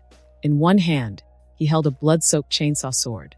"Shame," Zaire said in a muffled, gravelly voice through his gas mask. He was a good tool. But honestly, I didn't expect him to succeed anyway. Fisk, emotionless, glanced at Zaire standing 10 meters away. He stepped around the chessboard, loosening the buttons of his black suit as he asked casually, "Personal vendetta?" Zaire shook his head slightly, his chainsaw sword dripping blood. He clipped it to his belt as his voice once again echoed from behind his mask. "It started as a personal grudge, but then the gangs in New York just got in my way. And you're the king of the underworld. Fair enough. I like your reason." Fisk swiftly removed his suit jacket, revealing a shirt laced with silver threads. He rolled up his sleeves, nodding in agreement. At least it's better than those street heroes and their games of justice. Seconds later, his bare forearms came into view, muscles like steel, bulging and shining faintly. "My body has been tempered through endless sweat and time." Strange, faint patterns seemed to shimmer across Fisk's massive forearms as he fixed Zaire with a cold stare. "It's been blessed with black magic and pagan rituals. I doubt your weapon can hurt me anymore. So, how do you plan to die, stranger?" "Heh." Hearing Fisk's confident proclamation of his victory, Zaire chuckled. Casually, he grabbed the hellgun from the side of his battery pack. Aiming it at Fisk, Zaire's voice remained calm. "This is a battlefield relic from an old friend." Before he could finish, Fisk seemed to sense the danger of the situation. His massive muscles swelled, his already huge frame expanding as he became even more imposing.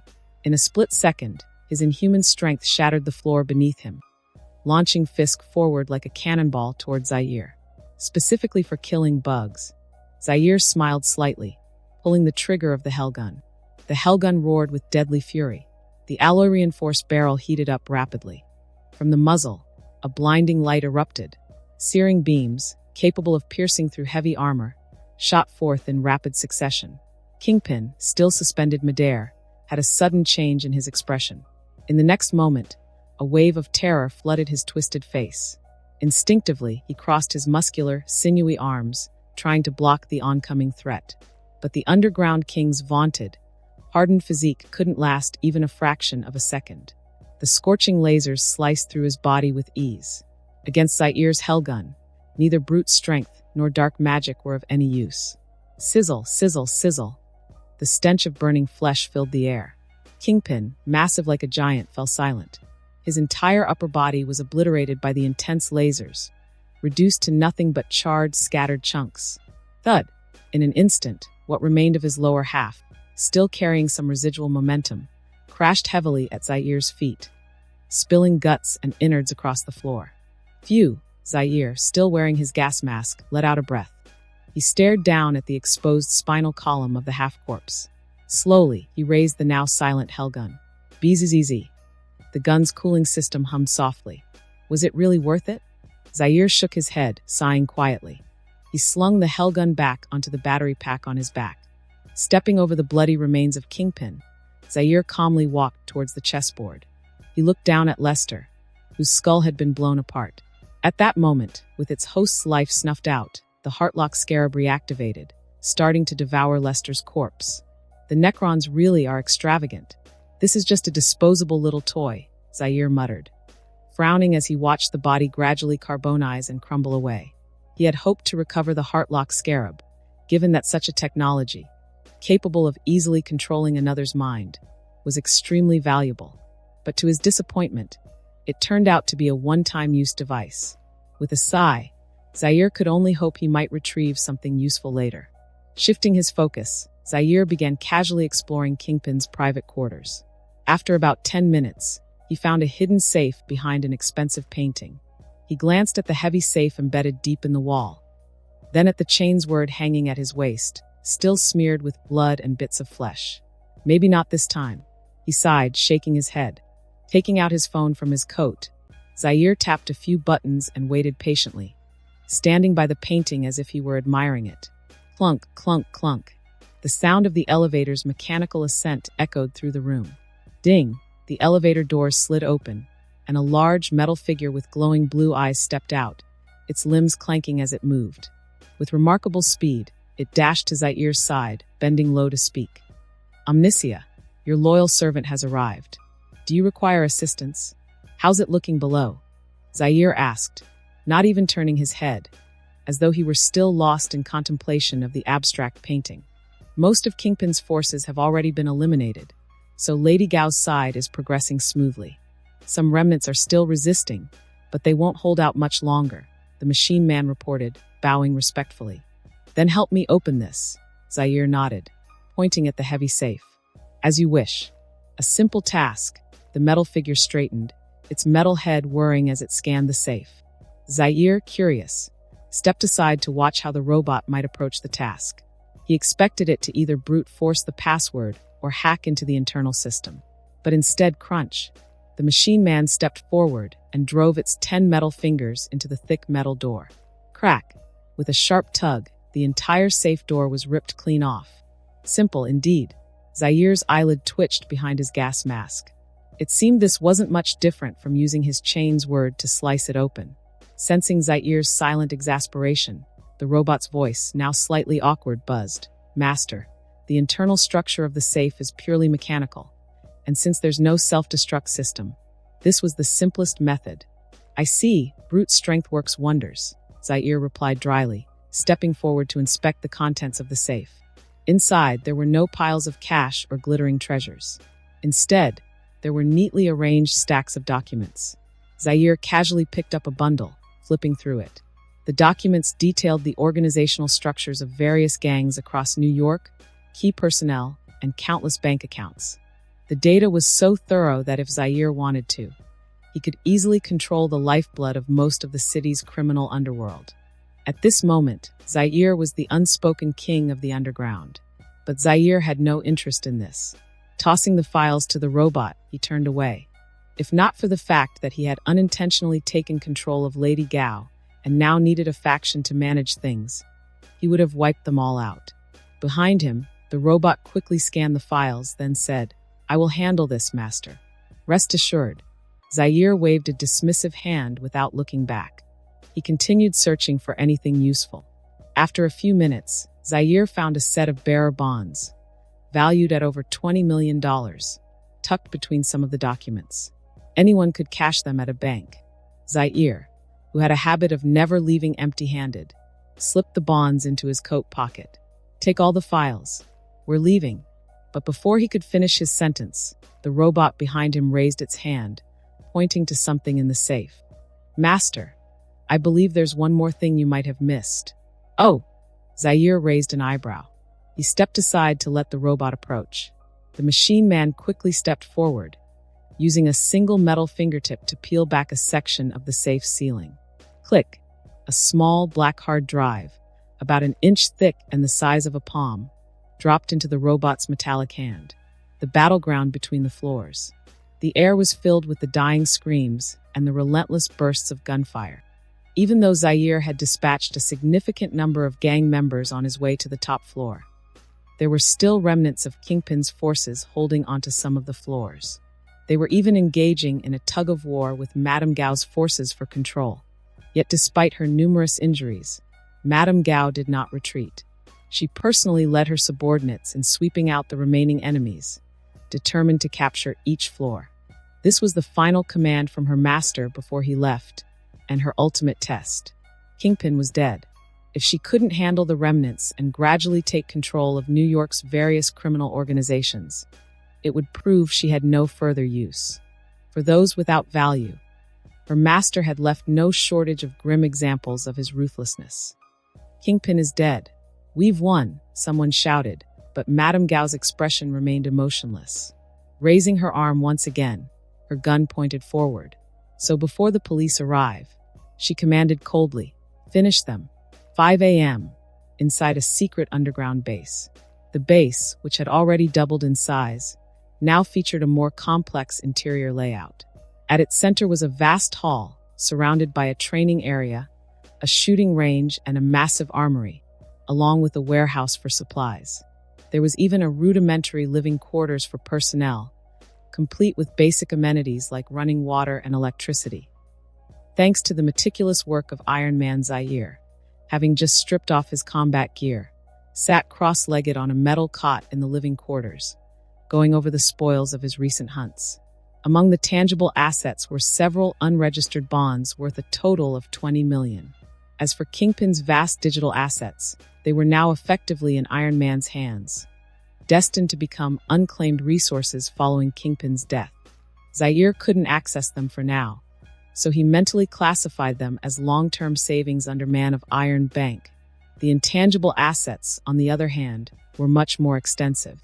In essence, Zaire had inherited a massive criminal organization. Although its leader was dead and its core personnel had suffered significant losses, the foundation of the group remained intact. Still, Zaire had no interest in managing a bunch of lowlifes and criminals. He was confident that Iron Man and Madame Gao would purge the scum from the ranks, reshaping the organization into a war machine entirely loyal to him. Suddenly, Zaire slapped his forehead.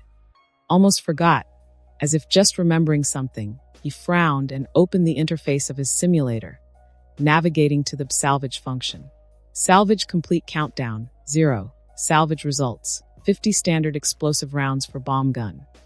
Salvage results, 10 energy cells for laser pistol. Salvage results, 1 container of unexpired promethium.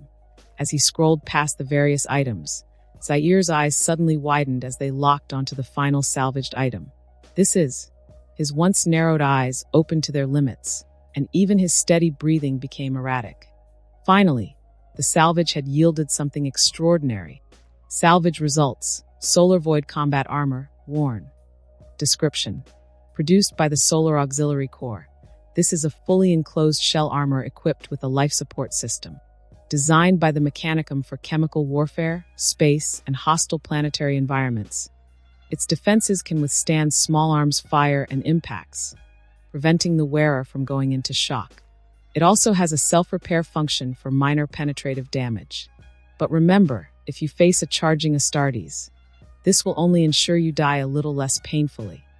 Not quite power armor, but definitely better than nothing.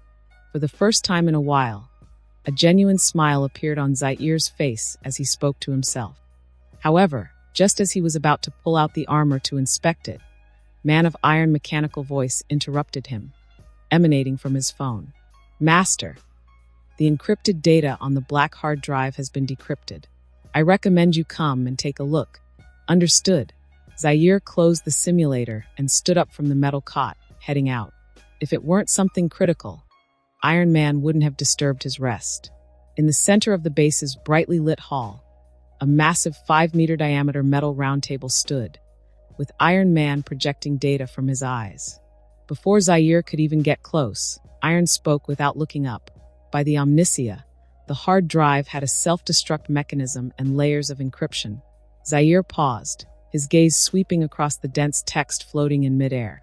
Taking a deep breath, he asked, if Kingpin went through such lengths to protect this data, what exactly did he hide? Iron ceased his data projection for a moment, the blue glow of his optical sensors flashing as he replied, "This is a 10-year-long record, mostly related to Kingpin's trafficking, smuggling, and kidnapping of children." Iron continued, "If we break the data down, roughly a third of the children were sent to Sokovia, where a mysterious organization known as Hydra took custody of them. The remaining 2/3 were handed over to a subsidiary of a multinational chemical and energy corporation, Roxxon Industries. However, the exact name of the subsidiary is currently unknown. I can guarantee, beyond any doubt, that both of these entities are using these children for human experimentation. As Iron spoke, he raised his metal finger, and a handwritten note appeared in front of Zaire. It was an image of a piece of paper, scrawled with disjointed words, as if hastily written by Kingpin during a moment of contemplation. The note read, Hydra, mass production of superhumans. Roxxon Industries. Some kind of unknown compound. Zaire's eyes narrowed, his once calm expression giving way to a rising fury. His breathing deepened, and a seething anger, long dormant, surged within him, threatening to engulf everything in its path. After a few minutes of digesting the information, Zaire's icy demeanor returned. He spoke with sincere conviction to Iron Man, his voice firm. I used to think gang criminals were the worst scum among humans. But it turns out organizations like Hydra are far worse than I imagined. They're not even worthy of being considered the same species. Friend, I think we've got ourselves a new mission. Find them, drag them out, and crush them. A week has passed since Kingpin's death. Surprisingly, no news outlet, whether from official channels or gossip tabloids, has dared to directly report on the brutal massacre at Fisk Tower. Even when rumors about the incident appear online, they are swiftly deleted, and the accounts spreading them are banned. Only whispers from Queens have begun to circulate, spreading through word of mouth. These rumors claim that the charitable businessman Wilson Fisk, who was reported to have died in an accident, was actually the mastermind behind New York's criminal underworld. As for Zaire, the one responsible, he seems to have lost all his previous drive. During this time, Zaire resumed a calm, ordinary life, studying for exams and occasionally helping out at his aunt's restaurant. A few days ago, the restaurant began a soft opening. However, this time, his aunt no longer served every customer. Lunch and dinner were available in limited quantities, sold out on a first-come, first-served basis. Surprisingly, the restaurant's business improved significantly. With the help of Carl, Zaire's aunt was able to handle work with ease. In his free time, Zaire visited Queens to receive a second shipment of firearms from Davis. Meanwhile, Zaire also received some bad news. Despite Mrs. Gao's efforts to consolidate her influence over New York's gang circles, the underworld, temporarily leaderless, had descended into chaos. The relentless crackdown by federal authorities and mysterious organizations only added to the growing anxiety among the criminals. Everyone needed weapons to ensure their own safety. This chain of events had made Davis's arms-dealing operations a bit more difficult. Zaire merely reassured Davis to continue acquiring weapons. After returning home, he informed Mrs. Gao, instructing her to handle future gun supplies. Once everything was settled, Zaire, now facing a cool-down period of 497 hours, offered a prayer to the Emperor and began another simulation. Simulation starting. Current available identities. Katakan Recruit, Krieg Grenadier, Kazarkan Sergeant. Please choose an identity to descend. If you refuse, one will be chosen at random. Identity selection refused. Simulation initiating. You have descended into the Warhammer universe. Time unknown. Location unknown sector in the galaxy. You find yourself aboard a Shark assault boat. You are wearing a suit of solar pattern void combat armor and holding a heat blast assault rifle. Carefully observing your surroundings, you notice 9 other towering figures in similar armor alongside you. Before you can think further, the boarding light above you silently begins to flash red. You take a deep breath, grip your assault rifle tightly, and prepare for battle. As the hum of heated metal twisting and the vibrations of the assault boat's impact resonate around you, the sealed hatch of the boarding pod suddenly bursts open before the fully armed squad. From the corner of your eye, you spot a human soldier, dressed as an officer, gesturing for you to move forward. Without hesitation, you charge into the dimly lit enemy ship. There, you encounter an alien creature with tentacle-like limbs. From its writhing mouth, it utters strange, high-pitched noises, perhaps pleading or questioning. It holds no weapon. For a moment, you hesitate, but then you pull the trigger of your heat blast assault rifle. The devastating power of your weapon does its job. The creature begins to burn from the inside out, and soon even the metal floor beneath it briefly ignites. More invisible tentacle-like aliens reveal themselves, exposed by the flames, screeching as they rush toward you. At that moment, the sound of several heat blast rifles roaring behind you fills the air, as your squad mates join in to eliminate the dying alien creatures. The alien can never be trusted. The squad commander, now standing beside you, pats your armored shoulder before rejoining the fight. Taking a deep breath, you follow the commander's lead, joining in the extermination of the tentacle creatures. On the first day, your team successfully wiped out an alien refugee ship trying to escape. This stealthy and ambush-prone Xenos species was merely the native inhabitants of a primitive planet. After completing your first boarding mission, you carefully pieced together the current situation. You belong to a Latalis Storm Squad, part of the Solar Auxilia, currently under the command of War Master Horus, as you participate in the Emperor's Great Crusade.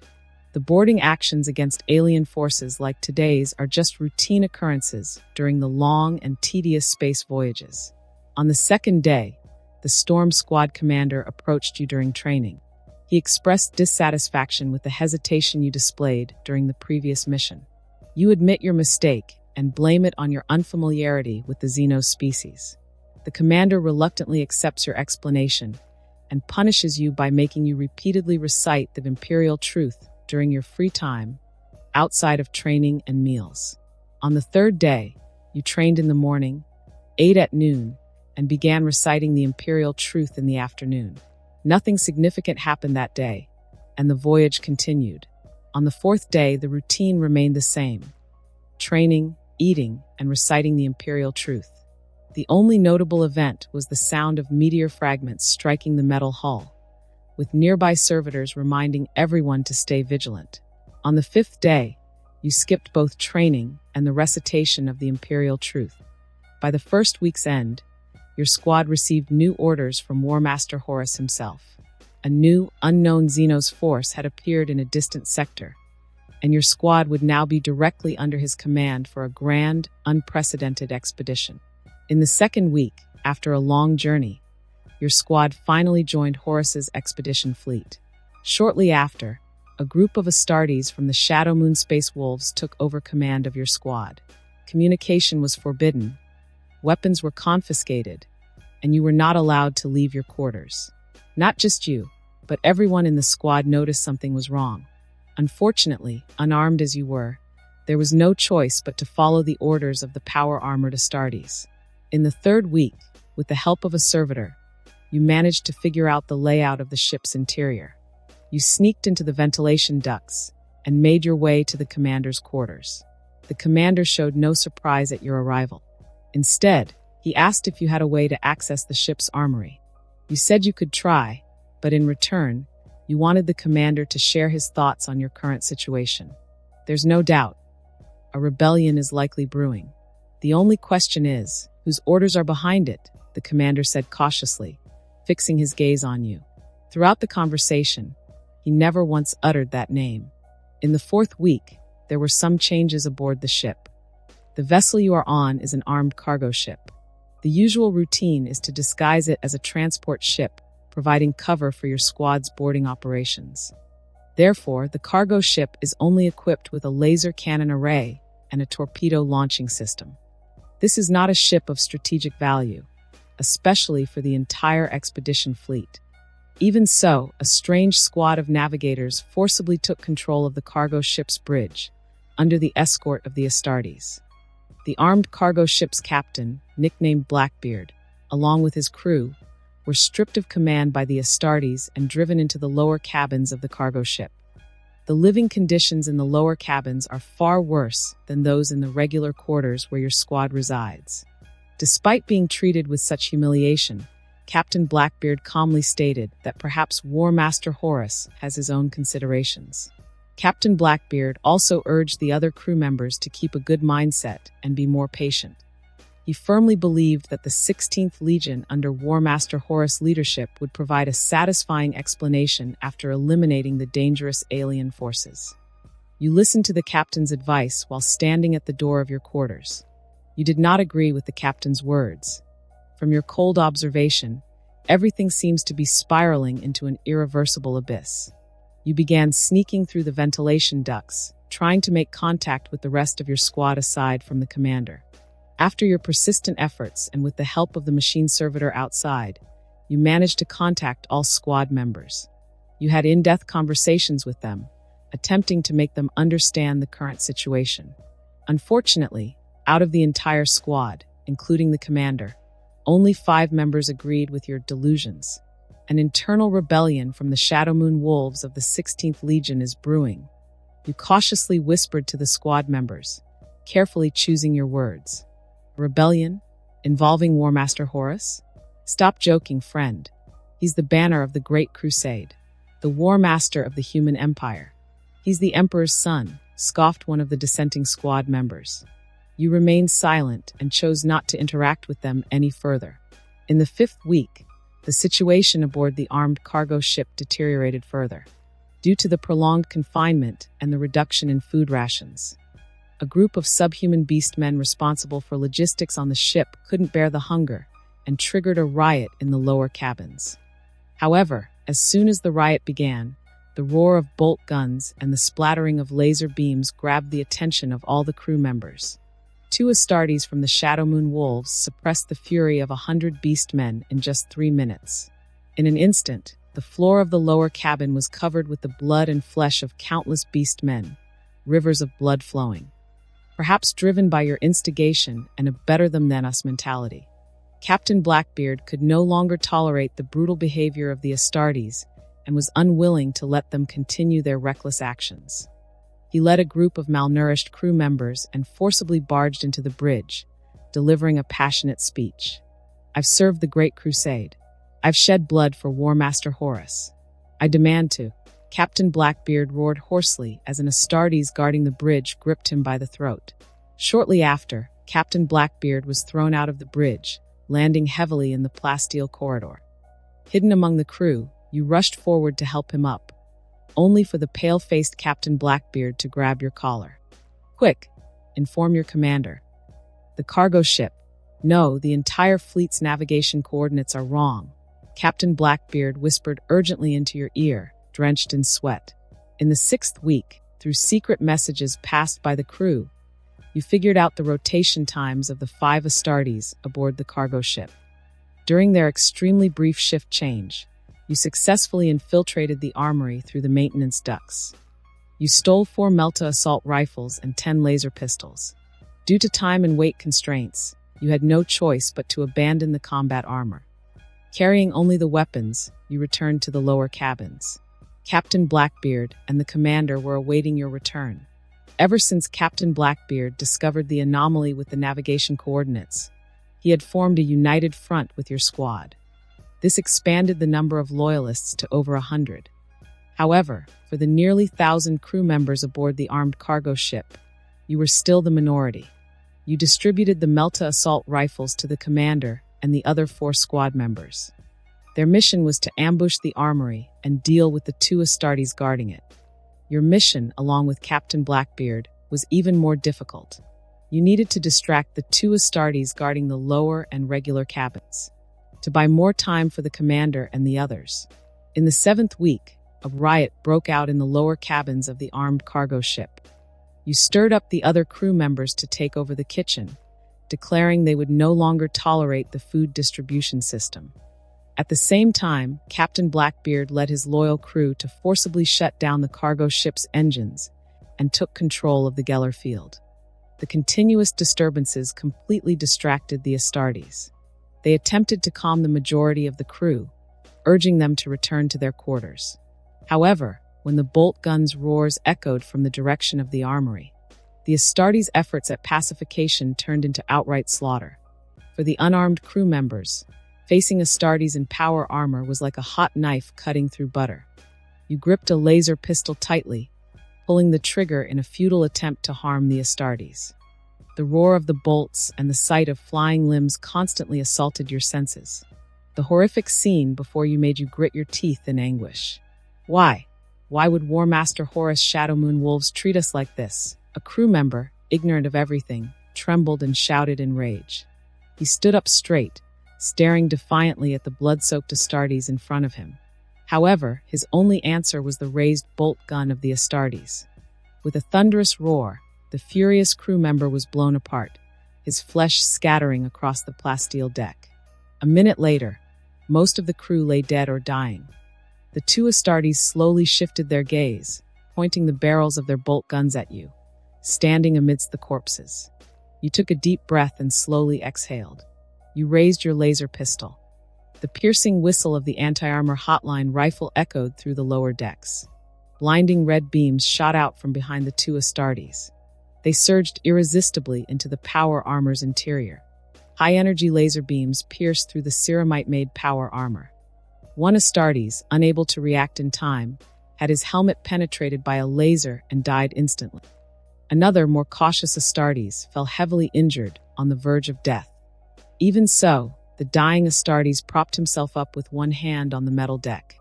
Enduring the burn of incendiary weapons, he raised his bolter to retaliate. The shrill scream of the anti-armor hotline rifle sounded once more, melting the ceramite arm of the power armor along with it. Just as you were about to embrace death, you finally held out until the team attacking the armory arrived for support. You sighed in relief and lowered the useless laser pistol in your hand. You stepped over the fallen Astartes' body. You discovered that the one operating the hotline rifle was none other than Captain Blackbeard, along with a squad member who had gone to raid the armory. You immediately understood that the commander and the other 3 squad members had sacrificed themselves to finally seize control of the weaponry on the armed cargo ship. Captain Blackbeard handed you an incendiary assault rifle, your gaze fixed on the position of the bridge several layers of metal decks above. There, the last Astartes of the Shadow Moon Grey Wolves remained. In the 8th week, the armed cargo ship, now completely under control, suddenly detached from Horus' fleet. In the cold void of space, countless laser cannons and plasma macro cannons from other ships locked onto the armed cargo ship and began firing. However, the agile cargo ship, under the personal command of Captain Blackbeard, narrowly evaded this deadly wave of attacks. Meanwhile, a communication from Abaddon, Horus' son, spread throughout the fleet.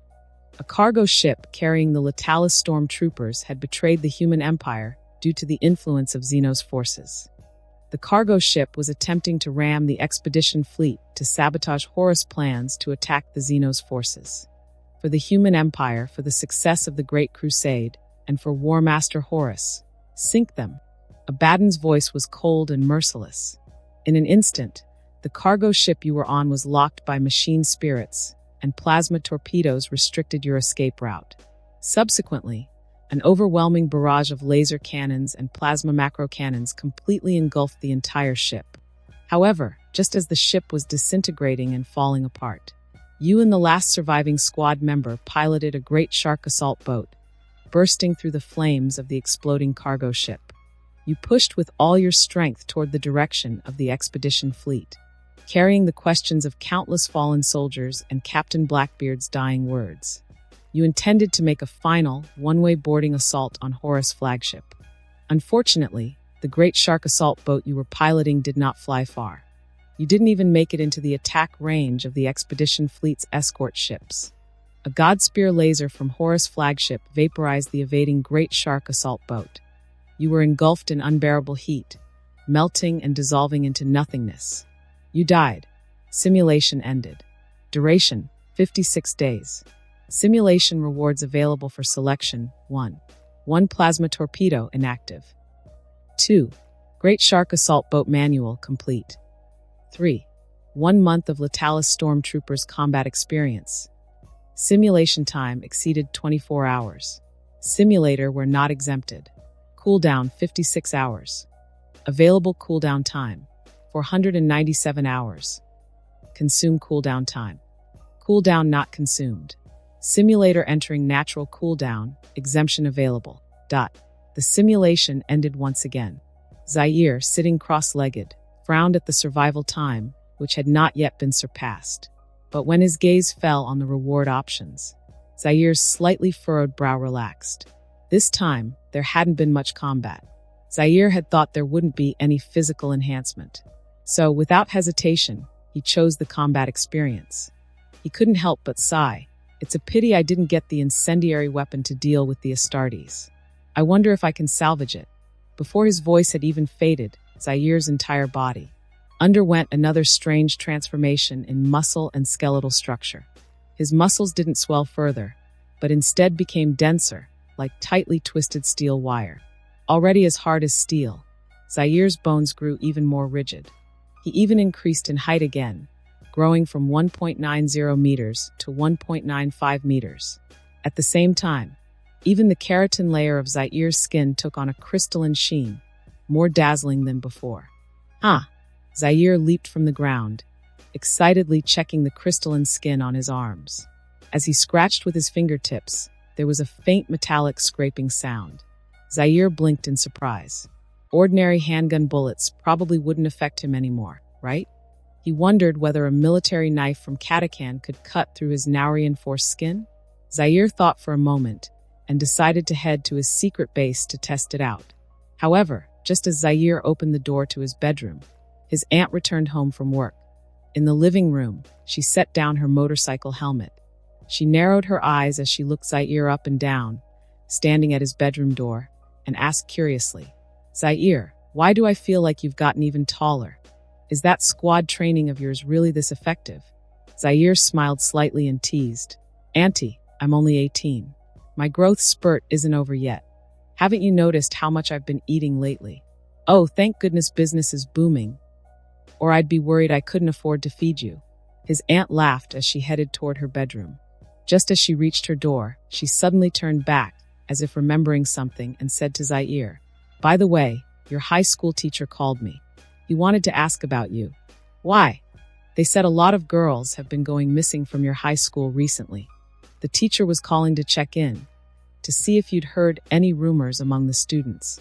I haven't been to school in ages. How would I know anything?" Zair squinted his eyes and shook his head. His aunt paused for a moment, then nodded in agreement. "That's true."